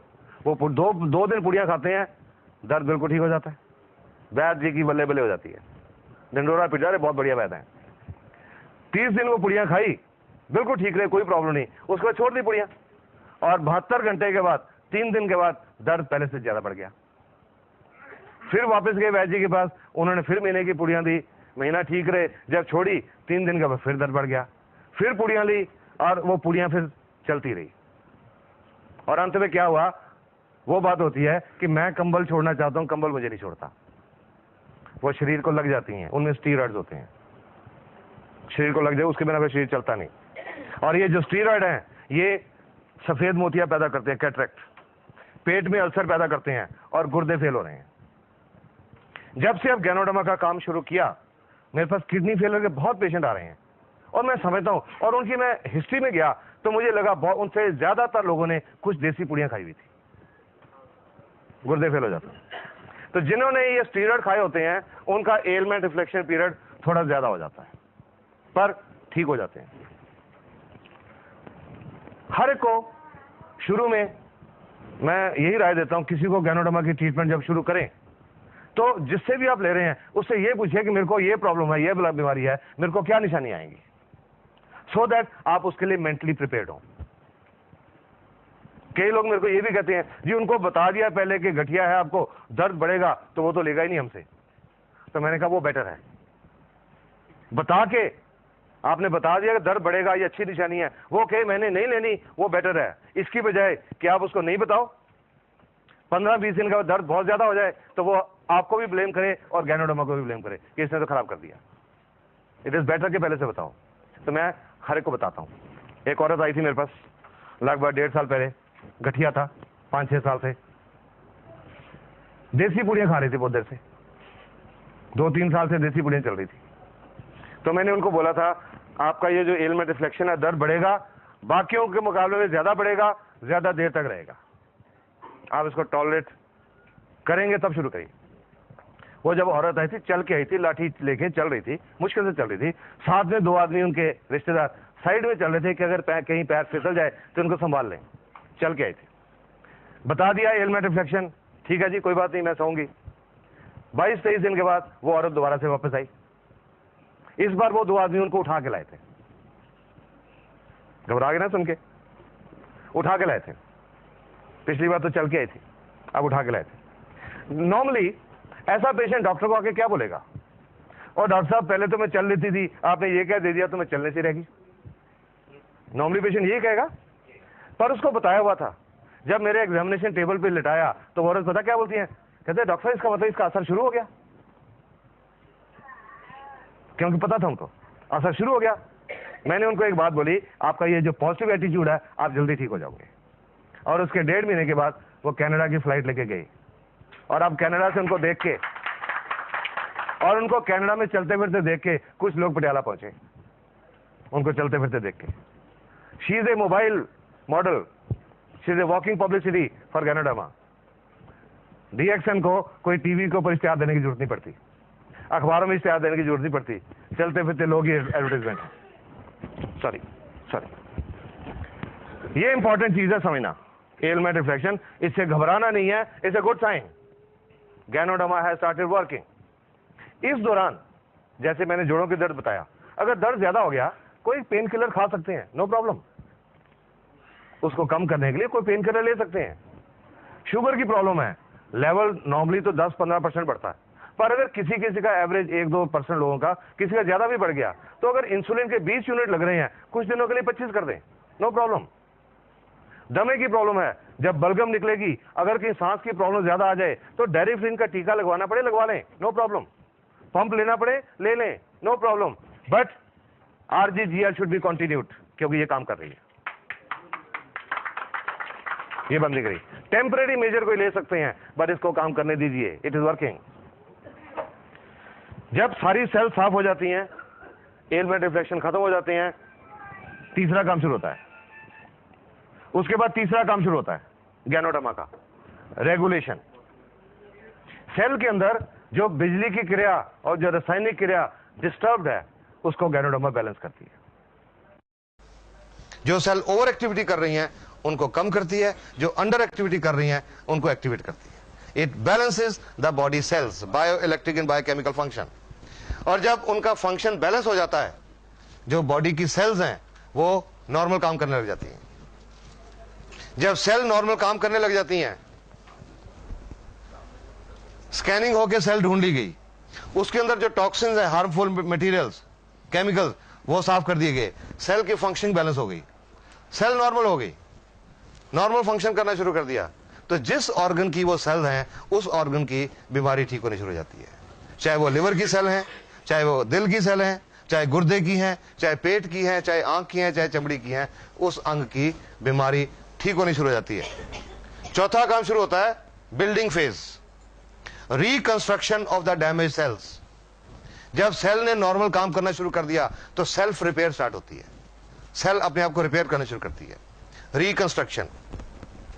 उसके बाद रीजेनरेशन, जो सेल्स हमारे शरीर में सोई पड़ी हैं, सुस्त पड़ी हैं, not working up to the mark, उनको गैनोडर्मा एक्टिवेट करती है, रीजेनरेट करती है, पुनरुत्पत्ति करती है। और ये जब 5 प्रोसेस पूरी हो जाती हैं, 100% हमारे शरीर की सेल नॉर्मल हो जाती हैं, जो नेचुरल वे में काम करने लग जाती हैं। और जब 100% नॉर्मल हो जाती हैं, काम करने लग जाती हैं, तो हमारे शरीर का सोया हुआ डॉक्टर जाग पड़ता है। Immune system becomes functional, fully functional. और जब वो इम्यून सिस्टम फंक्शनल होता है, सोया हुआ डॉक्टर जाग जाता है और वो अंदर का डॉक्टर बीमारियां ठीक करता है। Because human body is the best doctor in the world. Ganoderma किसी बीमारी को ठीक नहीं करती, ये किसी बीमारी की दवाई नहीं है, ये तो हमारे अंदर के सोए हुए डॉक्टर को जगाने का एक टॉनिक है। It is a health tonic, not a medicine. हमारे शरीर के बिगड़े हुए सिस्टम को ठीक करती है, बीमारियां अपने आप ठीक हो जाती हैं। हर चीज का एक रेंज है। स्कैनिंग 1 दिन से लेकर 30 दिन तक। कितना टाइम लगेगा डिपेंड करेगा कितनी सेल खराब है। डिटॉक्सिफिकेशन 1 सप्ताह से 30 सप्ताह, टॉक्सिन लोड कितना बॉडी में, बैलेंस करने को 1 महीने से 12 महीने, डिपेंड करेगा बैलेंस कितना बिगड़ा हुआ है। रिकंस्ट्रक्शन 6 महीने से 24 महीने, पुनर्निर्माण 6 महीने से 24 महीने। I'll give you a layman's example, probably you will understand। बारिश आती है, जब कोई कच्ची दीवार है, दीवार गिर जाती है। अगर दीवार का सिर्फ 2 फुट का हिस्सा गिरा तो उसको दोबारा बनाने में शायद 2-3 घंटे लगेंगे। पर अगर बारिश ज्यादा, पूरी दीवार गिर गई तो बनाने में ज्यादा टाइम लगेगा, पुनर्निर्माण ज्यादा टाइम लगेगा।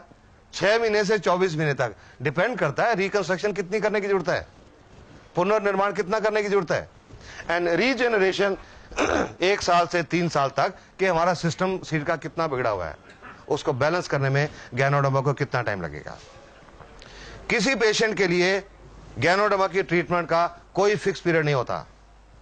हम किसी को यह नहीं बता सकते कि आपको दमा है, आपको 6 महीने लगेंगे, आपको हार्ट प्रॉब्लम है, आपको 8 महीने लगेंगे, आपको शुगर है, आपको साल लगेगा, किसी को नहीं बता सकते। हर एक बॉडी अलग अलग तरीके से काम करता है। एक दमे का मरीज 18 दिन में ठीक हो गया था, 22 साल से दमा था, 18 दिन में पूरा ठीक हो गया था, मैं हैरान हो गया देख के। और एक और दमे की पेशेंट आई थी मेरे पास, 4 साल से दमा था, उनको 7 महीने लगे थे। बॉडी कैसे रिस्पॉन्ड करता है, हर चीज के प्रति हमारे शरीर का रिस्पॉन्स क्या है, उस पर डिपेंड करेगा कि टाइम कितना लगता है। एवरेज जो पीरियड है ज्यादातर बीमारियों का, आप 3 साल का जो एक्सपीरियंस है, 6-7 हजार जो पेशेंट देख चुका हूं, मेरा जो एक्सपीरियंस है, ज्यादातर बीमारियों के लिए 6 महीने से 12 महीने का टाइम लगता है। ज्यादातर 60 to 70% 6 महीने से 12 महीने में ठीक हो जाती है। किसी को ज्यादा भी लगता है, किसी को कम भी लगता है। ये मैं आपको इसका एक क्लासिकल एग्जांपल है, I will just tell you. ये डीएक्सन की मैगजीन आती है। हर आदमी जब डीएक्सन को ज्वाइन करता है, उसका फॉर्म भरा जाता है, एक उसको बैग मिलता है, बैग के अंदर एक फॉर्म होता है जिसको बोलते हैं testimonial form. DXN is so confident अपनी प्रोडक्ट के बारे में, इनको यकीन है ठीक हो जाएंगे, तो वो टेस्टिमोनियल फॉर्म है कि जब आप ठीक हो जाएं, आप ये फॉर्म भर के भेजिएगा कि आपका नाम क्या है, उम्र कितनी है, एड्रेस क्या है, आपको क्या तकलीफ थी, कब गैनोडर्मा खानी शुरू की, क्या डोज खाई, अब कैसे हैं। तो वो लोग अपने लेटर भेजते हैं, वो इस मैगजीन में पब्लिश होता है, वो रिपोर्ट यहां पब्लिश होती है। ये एक दुबई की रिपोर्ट है। ये औरत को 30 साल से शुगर की बीमारी थी, इंसुलिन के टीके लगते थे। 7वें महीने में जाके शुगर का लेवल कम आना शुरू हुआ और 16 महीने के बाद शुगर ठीक हो गई, इंसुलिन के टीके लगने बंद हो गए। अगर कहीं इस औरत ने 6 महीने में फैसला कर लिया होता कि मेरे को तो 6 महीने हो गए ये कैप्सूल खाते हुए, मेरी तो शुगर नहीं ठीक हो रही, मैंने नहीं खानी, आज भी इंसुलिन के टीके लगते होते। 16 महीने लगे। इनकी एक बेटी है, उनको 20 साल से शुगर थी, उन्होंने भी ये खाना शुरू किया, 5 महीने में उनकी सब दवाइयां छूट गई, 5 महीने में शुगर ठीक हो गई। एक को 16 महीने लगे, एक को 5 महीने, दोनों ठीक हो गए। पर यह फर्क क्यों? किसका सिस्टम कितना बिगड़ा हुआ था, कितनी रिपेयर की जरूरत थी बॉडी में। अलग अलग टाइम लगता है हर पेशेंट को। आज तो जब भी मेरे को कोई पेशेंट पूछता है कि जी मेरे को फला बीमारी है, मेरे को गैनोडर्मा कितनी देर खानी पड़ेगी, मेरा एक ही जवाब होता है, जब तक ठीक नहीं हो जाते। चाहे 4 महीने लगते हैं, चाहे 6 महीने लगते हैं, चाहे 2 साल लगते हैं, चाहे 4 साल लगते हैं। जब सिस्टम ठीक हो जाएगा, प्रॉब्लम ठीक हो जाएगी। Have it with confidence, but this I can tell you with confidence, Ganoderma works, it works wonderfully. बहुत कुछ देख चुका हूं, ऐसे लोगों को देख चुका हूं जिन्होंने जीने की उम्मीद छोड़ दी थी। जलंधर के पास एक गांव है, वहां से दिसंबर में एक पेशेंट नहीं, एक पेशेंट का बेटा आया मेरे पास 11 दिसंबर को अपनी माताजी की रिपोर्ट लेके। उनको 10 दिसंबर को उनको माताजी को ओसवाल कैंसर अस्पताल से डिस्चार्ज किया गया था, ये कह के कि घर ले जाओ, सेवा करो, कुछ दिनों के मेहमान हैं। क्या हिस्ट्री थी उनकी? उनको ओवरी का कैंसर था, अंडकोश, 1990 में हुआ था। ऑपरेशन हो गया, कीमोथेरेपी हो गई, रेडियोथेरेपी, बिजलियां लग गई, ठीक हो गए। 12 12.5 साल बिल्कुल ठीक गुजर गए, नो प्रॉब्लम्स। पर 2003 में उस कैंसर की जड़ें फिर बढ़ने लगी, मेटास्टेसिस। 12 साल के बाद जड़ें बढ़ने लगी, अंतड़ी में आ गया, लिवर में आ गया, खाने की नली में आ गया, और उनकी खाने की नली कंप्लीटली ब्लॉक्ड हो गई। ओसवाल अस्पताल में 2 महीने दाखिल रहे, कीमोथेरेपी हो गई, बिजलियां लग गई। वो जो ट्यूब होती है रबड़ की, खाना देने के लिए सिरिंज से जो दूध पिलाते हैं, वो ट्यूब लगा दी गई, और 10 दिसंबर को डिस्चार्ज किया गया, घर ले जाओ, सेवा करो। वो पूछता है जी आपकी गैनोडर्मा कुछ करेगी? मैंने कहा जी इनका तो बहुत बड़ा हुआ है, आई डोंट थिंक कुछ हो सकता है, पर आप फिर भी उनको दो कि एक टॉनिक है, उनके पास जितने दिन बचे हैं वो ठीक ठाक गुजर जाए, दर्द थोड़ी कम हो जाए। कैंसर के पेशेंट का जो अंत होता है बहुत दर्दनाक होता है कि रोज के 3-3 4-4 टीके लगाने पड़ते हैं, शायद वो कम हो जाए। शुरू किया उन्होंने लगभग 1-1.25 महीने के बाद। उससे पहले एक बार जलंधर में गया था, वो औरत दिखाने भी आई थी, मिली थी मेरे को। बिल्कुल स्केलेटन थी, ढांचा हड्डियों का, ट्यूब लगी, उसके थ्रू सिरिंज के रास्ते दूध पीती थी। अगर पानी का एक आधा चम्मच भी लेने की कोशिश करती थी मुंह से, बाहर आ जाता। 1-1.5 महीने के बाद वो पटियाले आई औरत, एक और कैंसर के पेशेंट को साथ लेके, कि ये आदमी 15 दिन से हमारे पीछे पड़ा हुआ है कि जहां से आपने दवाई ली हमें भी लेके चलो। क्यों? क्योंकि उस औरत ने अब कुछ खाना पीना शुरू कर दिया था, लिक्विड्स, कस्टर्ड, दलिया, ऐसी चीजें खानी शुरू कर दी थी। तो मेरे से पूछने लगी अब ये नाली निकलवा दें? मैंने कहा भी नहीं, जब तक आप कुछ सॉलिड्स नहीं खाने लगते तब तक नहीं। एंड आई एडवाइज देम कि रोटी लेके छोटे छोटे टुकड़े करके दाल में भिगो के 1-1, 2-2 चम्मच खाने की कोशिश करो। जनवरी की बात है, 11 फरवरी को उनके बेटे का फोन आया, सर कल मम्मी ने साग और रोटी खाई।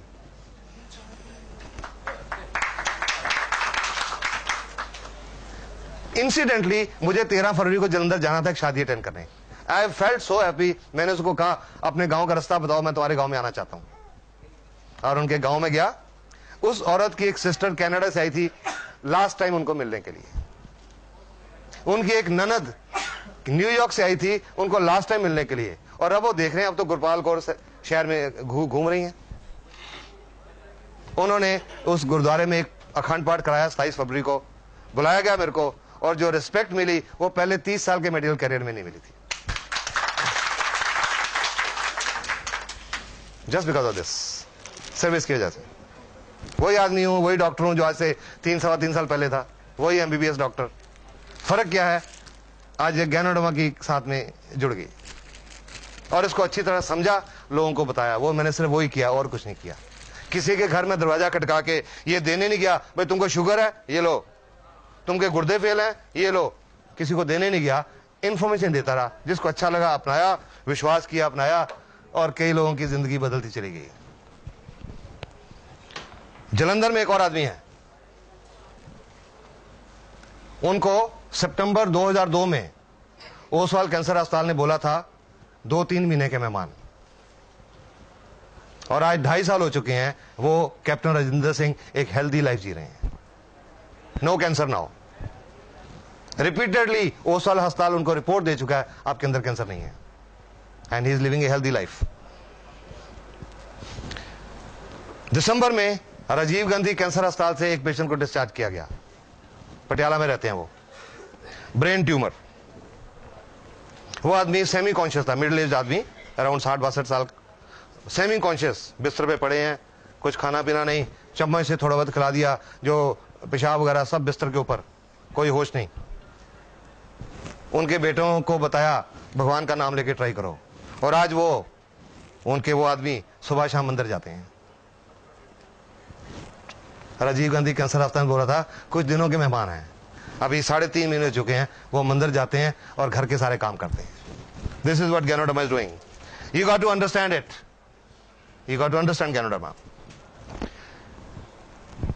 जब ये सारा फेज पूरा हो जाएगा, बीमारियां अंदर अपने आप ठीक हो जाएंगी। You don't have to bother कि मेरे को फलानी बीमारी है, गैनोडर्मा को काम करने दो, ये ढूंढेगी सब कुछ जाके, इट विल क्लियर एवरीथिंग।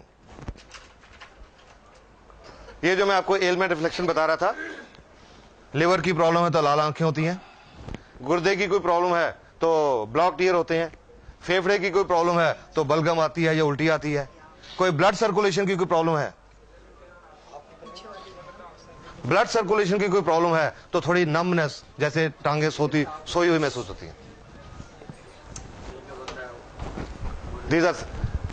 अगर एलमेंट रिफ्लेक्शन अगर ज्यादा हो जाए, अगर तंग करे, डोज थोड़ी देर के लिए कम कर दें या उसके लिए कोई सिम्टोमेटिक ट्रीटमेंट ले लें, but continue ganoderma, let it do it's job. Ganoderma does not cure any disease directly, but it helps the body to handle it. Ganoderma is health specific and not disease or symptom specific. जब ganoderma की treatment शुरू करनी है किसी भी बीमारी के लिए, मरीज जो भी दवाइयां खा रहा है, चाहे एलोपैथिक, चाहे होम्योपैथिक, चाहे आयुर्वेदिक, वो शुरू में साथ में चलेंगी, वो एकदम से बंद नहीं करनी।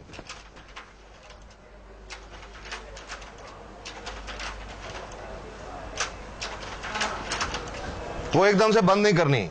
जब स्कैनिंग हो जाएगी, जब डिटॉक्सिफिकेशन हो जाएगी, जब सेल्स बैलेंस हो जाएंगी, बीमारी की जड़ ठीक हो जाएगी, तब बीमारी ठीक होने लगेगी, उस समय वो दवाइयां बंद होनी शुरू होंगी। आफ्टर दिस फेज 1 महीने में बंद होती हैं, 4 महीने में बंद होती हैं, साल में बंद होती हैं, 1.5 साल में बंद होती हैं, वो किसी को नहीं बता सकते। जब सिस्टम ठीक होगा तब बंद होगी, शुरू में वो साथ में चलेंगी। उन दवाइयों के साथ गैनोडर्मा की कोई इंटरेक्शन नहीं है, कोई प्रॉब्लम नहीं है, क्योंकि ये एक फूड सप्लीमेंट है, दवाई नहीं है। It is a health tonic. अब इसकी आपको डोज बताऊं मैं।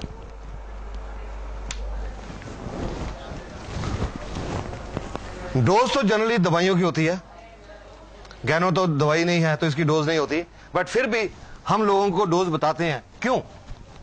कि अगर किसी का इम्यून सिस्टम कम डिस्टर्ब्ड है तो कम डोज पे आराम आ जाएगा, अगर ज्यादा डिस्टर्ब्ड है, ज्यादा प्रॉब्लम है, तो ज्यादा टाइम लगेगा, ज्यादा डोज लेनी पड़ेगी और ज्यादा टाइम लगेगा।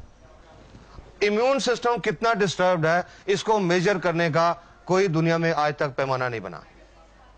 हमको नहीं पता कि किसका सिस्टम कितना डिस्टर्ब्ड है, सो हर एक को हम एक कम से कम डोज से स्टार्ट करते हैं। 1 कैप्सूल आरजी और 1 कैप्सूल जीएल, इन दोनों को मिला के बोलते हैं 1 पेयर, 1 पेयर। 1 कैप्सूल दोनों शीशे में से, 1 RG 1 GL, 1 pair. Morning, afternoon, night, सुबह दोपहर शाम। पहले हफ्ते 1 पेयर सुबह के टाइम, दोपहर को नहीं, रात को नहीं।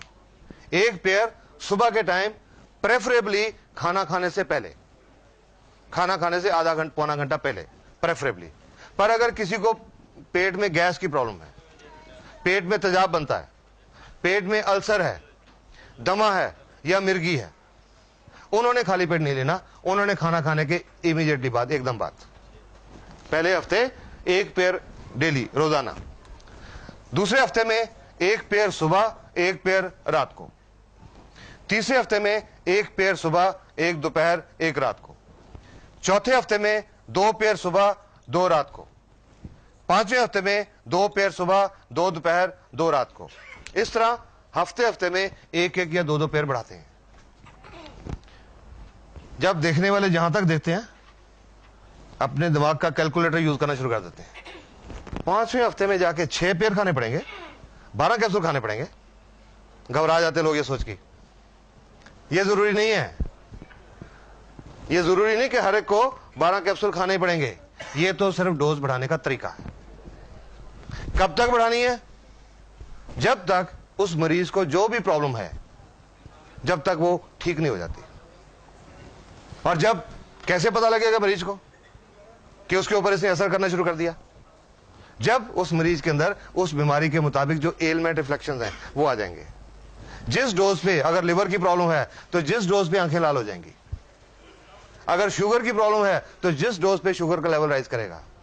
अगर गुर्दे की प्रॉब्लम है तो जिस डोज पे कानों में भारीपन आएगा, वो डोज उस पेशेंट के लिए सही डोज है। कई लोगों में ये एलमेंट रिफ्लेक्शन पहले हफ्ते की डोज में आ गए, 1 पेयर की डोज पे, उनको आगे बढ़ाने की जरूरत नहीं पड़ी, इसी पे कंटिन्यू करते हैं। किसी को 2 पे, किसी को 3 पे। अपने बॉडी के मुताबिक हर पेशेंट खुद डोज एडजस्ट करेगा, किसी के लिए कोई फिक्स डोज नहीं है। हर अपनी बॉडी के मुताबिक डोज एडजस्ट करेगा, और जो भी डोज एडजस्ट होती है तब तक खाते रहना जब तक ठीक नहीं होती। अब कई लोग ये सोच के कि जी 8 महीने लगेंगे, कई बार हेजिटेट करते हैं, क्योंकि आज का पेशेंट बहुत इम्पेशेंट है। आज का तो मरीज है, वो सोचता है कि मेरा जो प्रॉब्लम है, आज डॉक्टर ने दवाई लिखी, कल तक आराम आना चाहिए, नहीं आया तो दूसरे दिन आज आदमी डॉक्टर चेंज कर लेता है। दूसरे दिन किसी दूसरे डॉक्टर की दवाई, आराम नहीं आया तो तीसरे दिन तीसरा डॉक्टर। आज का पेशेंट इतना इम्पेशेंट हो चुका है। पर मैं तो जब गैनोडर्मा के बारे में बताता हूं, मैं हर एक को यही बात बोलता हूं, you have to be patient. मैं तो उनको ये बोलता हूं, you are a patient, remain patient for some time, take Ganoderma patiently, and after some time you will not remain a patient. Faith के साथ लीजिए, ठीक हो जाएंगी प्रॉब्लम्स, बहुत कुछ ठीक हो जाएगा। ये तो नॉर्मल तरीके से डोज स्टार्ट करते हैं। एक प्रॉब्लम होती है, एक तरह के पेशेंट होते हैं, उनको हम ये डोज स्टार्ट नहीं करते। कैसे पेशेंट? जैसे वो जलंधर वाले कैंसर अस्पताल से छुट्टी हुई थी कि कुछ दिनों के मेहमान हैं। ऐसे पेशेंट को हम ये नहीं बोल सकते कि पहले हफ्ते 1 पेयर लो, दूसरे हफ्ते 2 पेयर लो, तीसरे हफ्ते 3 पेयर लो। पेशेंट के पास इतना टाइम नहीं है, patient is running out of time. तो ऐसे पेशेंट को हम एक हैवी डोज देके एक चांस लेते हैं। ये नहीं बोलते अरे वो ओसाल वाले या राजीव गांधी वाले वो क्या करें, उनको क्या पता, आप हमारी ये खाओ ठीक हो जाओगे। No, I just tell them take a chance, ताकि जितना टाइम बचा है वो ठीक ठाक गुजर जाए। ऐसे पेशेंट को हम चांस लेते हैं 30 RG और 30 GL, 30 पेयर्स, 60 कैप्सूल की डोज स्टार्ट करते हैं ऐसे टर्मिनल कैंसर पेशेंट को। 30 कैप्सूल ये, 30 कैप्सूल ये। अब वो कैंसर का पेशेंट ऐसा, उसके जो रिश्तेदार, मैं बड़े लोगों को फेस कर चुका हूं, जब बताता था ये लेनी है, डॉक्टर साहब 60 कैप्सूल, मैं कहता हाँ जी, आई एम श्योर मेरी बातें तो सुन के अच्छा जी चले जाते, बट आई एम श्योर मेरे क्लिनिक के बाहर जाके वो बातें करते होंगे कि डॉक्टर का दिमाग खराब हो गया। ठीक है ना, कि ये मरीज के अंदर तो कोई जान नहीं है, एक तो हड्डी का ढांचा रह गया बिजली लगने के बाद, इससे कोई रोटी नहीं खाई जाती, भूख ही नहीं लगती, कुछ खाता है तो उल्टी आ जाती है, ये 60 कैप्सूल कहां से खाएगा? नहीं खा सकता। ऐसा पेशेंट 60 कैप्सूल नहीं खा सकता, वो खिलाने का एक खास तरीका है। ये जो 60 कैप्सूल है, इनका हम पाउडर खोल लेते हैं, पाउडर निकाल लेते हैं 60 कैप्सूल का, 30 RG 30 GL, और एक ऐसी मिनरल वाटर की बोतल, उसमें आधा लीटर पानी, थोड़ा गर्म पानी, गुनगुना पानी, ये लेके ये जो 60 कैप्सूल का पाउडर है ये उसके अंदर डाल देते हैं। ढक्कन को अच्छी तरह बंद करके उस बोतल को जोर जोर से ऐसे शेक करते हैं, अप एंड डाउन डायरेक्शन, कम से कम 100 दफा, कम से कम 100 बार। इसको बोलते हैं पोटेंटाइज करना। ये एक होम्योपैथिक प्रिंसिपल है, पोटेंटाइज करना। और 100 दफा शेक करके जो आधा लीटर सस्पेंशन तैयार हो गई, वो उस कैंसर के मरीज को हर 5-10 मिनट में 1-2 चम्मच करके पिला देते हैं, और 1.5-2 घंटे में ये पूरा खत्म कर देते हैं। इसको बोलते हैं डाइट थेरेपी। Diet therapy. हर रोज उस कैंसर के पेशेंट को हम ये डाइट थेरेपी देते हैं, 60 कैप्सूल की डोज, महीना 1.5 महीना। और जिस पेशेंट को कैंसर अस्पताल ने बोला कुछ दिनों के मेहमान है और उनका महीना 1.5 महीना गुजर गया, कंडीशन थोड़ी स्टेबल होगी, बेटर होगी, उसके बाद डोज रिड्यूस करते हैं, फिर कम करते हैं, पर शुरू इस तरीके से करते हैं। और वो जो मैं कैप्टन राजेंद्र सिंह की और वो उनकी बात कर रहा हूं, जलंधर वालों की, ये डोज उनको स्टार्ट कराई थी, ये कह के भगवान का नाम लो, जस्ट टेक ए चांस कि जितना टाइम बचा ठीक ठाक गुजर जाए। और आज इस डोज से बहुत सारे लोग कैंसर फ्री हो चुके हैं। लेकिन कोई झूठा दावा नहीं करता मैं ना डीएक्सन कंपनी कि इससे हर कैंसर ठीक हो गया। नहीं, हर कोई नहीं ठीक हुआ। कुछ ऐसे भी थे टर्मिनल पेशेंट जो नहीं बचे, लेकिन उसके बावजूद उनके रिश्तेदारों ने आके थैंक्स किया कि जितना टाइम वो जिए ठीक ठाक जिए। जो पहले दर्द होती थी अब वो दर्द नहीं होती थी, टीका नहीं लगाना पड़ता था। पहले खाना नहीं खा सकते थे, अब खाना खाते थे, चलते फिरते रहे। गैनो डब्बा ने बहुत अच्छा काम किया। ये डाइट थेरेपी ऐसे कैंसर के लोगों के लिए। एक और चीज होती है जिसमें डाइट थेरेपी काम करती है। कोई इंसान बहुत हेल्दी है, 130 किलो को हेल्दी कहेंगे क्या? लोग कहते हैं जी वो मेरी फलानी एक मामी है, वो बहुत हेल्दी है। हेल्दी नहीं कहेंगे इसको, बहुत अनहेल्दी है। 125-30 किलो का वजन है। तो जो लोग जल्दी वेट लूज करना चाहते हैं उनको भी डाइट थेरेपी रिकमेंड करते हैं। ये एक पेशेंट की रिपोर्ट है, ये मलेशिया की रिपोर्ट है। ये आप इस आदमी को देखिए, इसका पेट देखिए। इनका वजन था 86.5 किलो, 86.5, और इनकी वेस्ट थी 42 इंचेस। इन्होंने ये डाइट थेरेपी शुरू की और साथ में बोलते हैं कि मैंने दोपहर को हल्का खाना खाया, सुबह शाम सिर्फ फल फ्रूट खाए, पाइनएप्पल, पियर, एप्पल, गुआवा और वाटरमेलन, सिर्फ फल फ्रूट सुबह शाम, और साथ में थोड़ी एक्सरसाइज की। 21 दिन के बाद 13.5 किलो वजन घटा इन 21 डेज, और कमर 42 से 37 inch. Diet therapy. Diet therapy एक और किस्म के लोगों के लिए भी। कोई गठिए का पेशेंट जिसको यह पता लगेगा दर्द बढ़ेगा, अरे नहीं मैं नहीं लूंगा कि दर्द बढ़ जाएगा, उनको डाइट थेरेपी शुरू कराते हैं, क्योंकि इसमें एलमेंट रिफ्लेक्शन कम आते हैं या नहीं आते। ऐसे लोगों को भी डाइट थेरेपी शुरू करते हैं।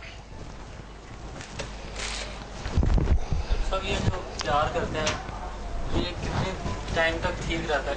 1.5-2 घंटा बस, उससे ज्यादा नहीं। उससे ज्यादा ये जब हम इससे ऐसे हिलाते हैं ना, इसमें एक बड़ी डायनेमिक पावर पैदा होती है। ये जो क्या होता है, पानी के अंदर कुछ जो पानी के कण होते हैं, इनको बोलते हैं MC, molecular clusters. Molecular clusters, जो पानी, आम पानी का जो साइज होता है मॉलिक्यूलर क्लस्टर्स का 13 से 15 एमसी पर क्यूबिक मिलीलीटर। जब ये करते हैं वो 13 से 15 के बजाय 2-3 हो जाता है, उनकी एब्जॉर्प्शन सेल में बढ़ जाती है, और 2 घंटे के अंदर वो डायनेमिक पावर रहती है उसका खत्म हो जाती है। सपोजिंग कोई पेशेंट है, उसने भी आधा पिया, नहीं पिया गया 2 घंटे में, तो 2 घंटे के बाद इसको फिर से हिला लो, फिर 100 बार फिर हिला के फिर से वो पैदा करके फिर 1.5-2 घंटे में खत्म कर दो। ऐसा भी कर सकते हैं, लाइक दैट। 1-1.5 महीना डेली, एवरी डे। सर ये जो Every day. पेशेंट है जिसका ओवरवेट था, तो इसको कितना डोज, ये तो हैवी है ना, इसके लिए ये इतना ही डोज देना चाहिए? किसका लिए? जो एक्सेस वेट है, हाँ। जैसे 86 kg है, हाँ। फॉर एग्जांपल Okay, अगर bye. हाँ। और उनको जोड़ों के भी दर्द है, उनको नॉर्मल 1, 2, 3 से शुरू कराओ। वो पैर बढ़ाएं, हाँ, उसी से बढ़ाओ। तो उसी से एक पटियाला में एक औरत है, उनको गठिया है, उनको एक ही पैर स्टार्ट किया था, उन्होंने एक पैर बढ़ाया ही नहीं, 2 महीने तक एक ही पैर रहते रहे। 2 महीने में उन्होंने 8 किलो वजन लूज कर दिया, सिर्फ एक पैर से। अब उनका गठिया भी ठीक है और अब उनका वो भी ठीक है। हाँ जी, अगर पेयर ना बढ़ाए पहली डोज पे ही चलता रहे तो कब तक चलना है? क्या होता है? पेयर ना बढ़ाए जाए और हाँ। एक ही डोज पे चलता रहे। हाँ, ये भाई साहब ने पूछा कि सपोजिंग हम पेयर नहीं बढ़ाए, सपोजिंग पेयर नहीं बढ़ाए, सुन रहा हूं मैं सुन रहा हूं, मैंने देख भी लिया है। आप और बातें सुन रहे हो, 8 महीने से मैं पैर खा रहा हूँ। पता है मेरे को कि सपोजिंग डोज नहीं बढ़ाए, जैसे वो 1 2 3 की बोलते हैं, अगर आदमी एक ही पेड़ लेता रहे तो क्या असर, एक ही पेड़ कह रहे हैं ना, सपोज असर होगा। वैसे तो एक पेड़ की डोज हम उनको बताते हैं जिनको कोई प्रॉब्लम नहीं है, सिर्फ अपनी हेल्थ मेंटेन करने के लिए, ठीक है। तो अगर कोई बीमारी है तो हमको कम से कम 2 या 3 पेड़ की डोज तो चाहिए।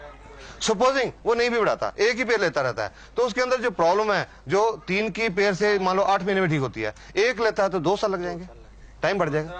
वैसे उससे कोई फर्क नहीं पड़ता, थोड़ा टाइम ज्यादा लग जाएगा। चाह रहा हूँ जैसे मैं ठीक हूँ हाँ। और शुरू करूँ तो एक बार हाँ, ओके, यस, या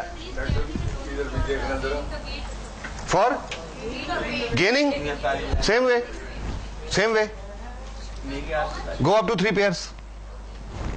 एक बड़ा इम्पोर्टेंट क्वेश्चन है। हाँ जी, It's a very similar, it's very question. Yes. How do we believe and why do we believe you that you are not giving us any steroids? Is it approved by any organization? Since you say that you got so many exams, has it been approved by WHO or anybody before we all start doing it? Thank you, sir. Yeah. Thank you. No, it's a very valid question. It's a very valid question, and this question must be answered.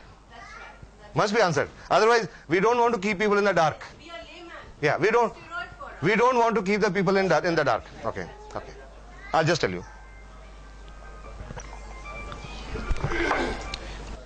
Dr. Lim approached the US government to open DXN in USA, but उन्होंने refuse कर दिया। US government ने refuse कर दिया क्योंकि वो हर खाने की चीज के बारे में, दवाई के बारे में बहुत स्ट्रिक्ट है। Their standards are very strict.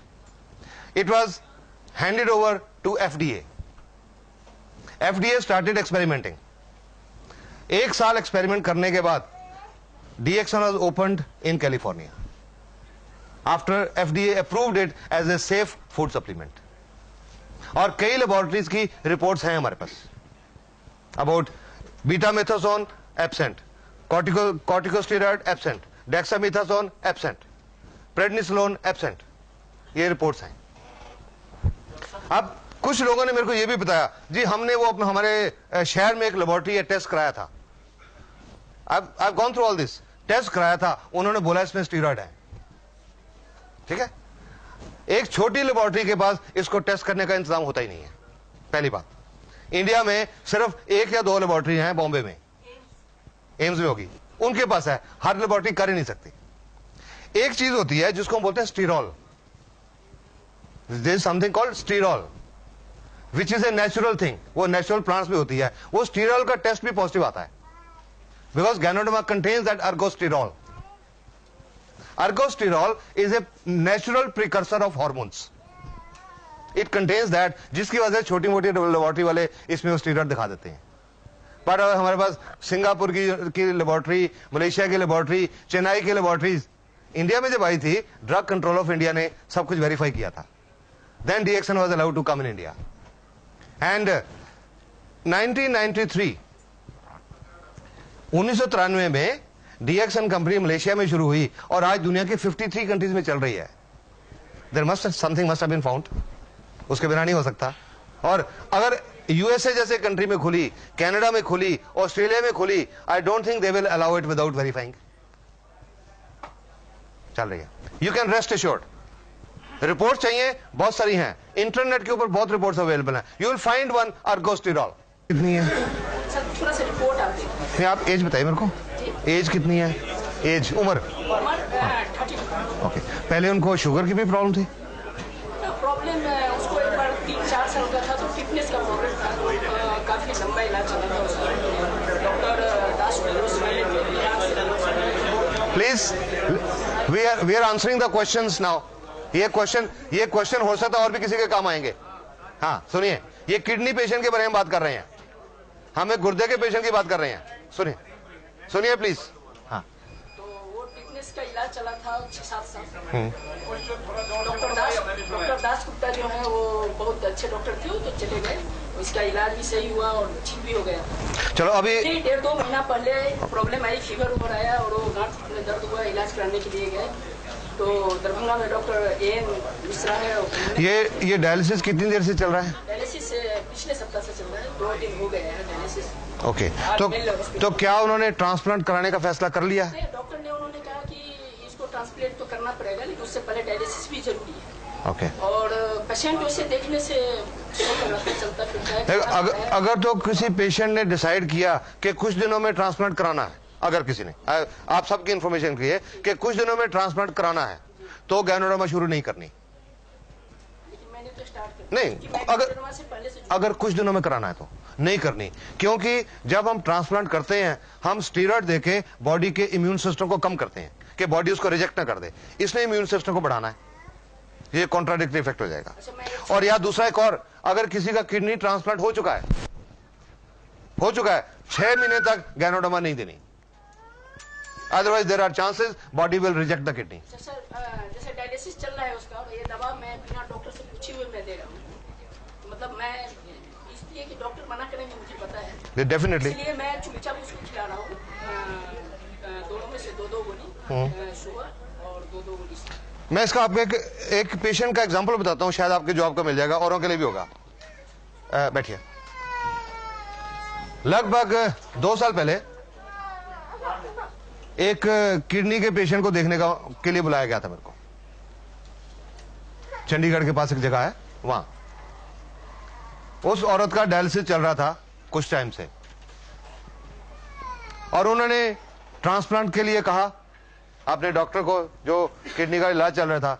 उन्होंने कहा जी वो जो औरत है उनको कई सालों से दमे की प्रॉब्लम थी, और दमा के कारण उनके फेफड़ों में एक प्रॉब्लम होती है, उसको बोलते हैं पल्मोनरी फाइब्रोसिस, फेफड़े श्रिंक हो जाते हैं, वो हुए थे। तो उनको डॉक्टर ने कहा हम इनका ट्रांसप्लांट करने की सोच नहीं सकते, क्योंकि ये जो फेफड़े की प्रॉब्लम है ये एनेस्थीसिया नहीं सह पाएंगी, शायद ऑपरेशन थिएटर में डेथ हो जाए, ये नहीं सोच सकते। तो जितनी देर इन्होंने जीना है इनकी सेवा करो, जो 4-6 महीने जीना है सेवा करो। मेरे को देखने के लिए बुलाया गया, फर्स्ट पेशेंट था मेरा किडनी का। I couldn't tell with confidence कि जी बहुत सारे लोग ठीक हो गए जी, आप भी लो। वो पहला पेशेंट था मेरी जिंदगी का किडनी का पेशेंट। लिटरेचर लेके गया, गैनोडर्मा की जो किताब वो लेके गया, उनको दिखाया ये देखो जी जापान यूनिवर्सिटी की रिपोर्ट है गुर्दे के बारे में, यहां लिखा हुआ है कि गैनोडर्मा गुर्दे की बीमारी को 100% ठीक कर सकती है, ये किताब में लिखा हुआ है। वो दिखाया तो वो भी मेरे को कहने लगे क्या हम अपने डॉक्टर से पूछ लें, आपकी अच्छी लगती है पर क्या उनसे पूछ लें जिनकी ट्रीटमेंट चल रही है इतने सालों से। तो मैंने उनको साफ बोला कि जरूर पूछिए, पर पूछने में एक प्रॉब्लम आ सकती है कि वो जो डॉक्टर हैं आपके, पता नहीं वो हर्बल के प्रति उनका ओपन माइंड है या नहीं, जड़ी बूटियों के प्रति ओपन माइंड है या नहीं। अगर नहीं हुआ जड़ी बूटियों के प्रति ओपन माइंड, और उन्होंने बोल दिया कि मेरी दवाई के साथ आपने और कोई नहीं लेना, तो आपको मुश्किल पड़ जाएगी, आपको डिसीजन लेने में मुश्किल हो जाएगी। बाकी इट्स योर विश। मैं क्या, मेरा काम था इंफॉर्मेशन देना, बाकी आपकी मर्जी है। उन्होंने वो डॉक्टर साहब से सलाह किए बिना शुरू कर दी, मेरे पे विश्वास किया, शुरू कर दी। वो शुरू करने के लगभग महीने 1.5 महीने के बाद उनका डायलिसिस बंद हो गया और 9-9.5 ग्राम पे पहुंच गया।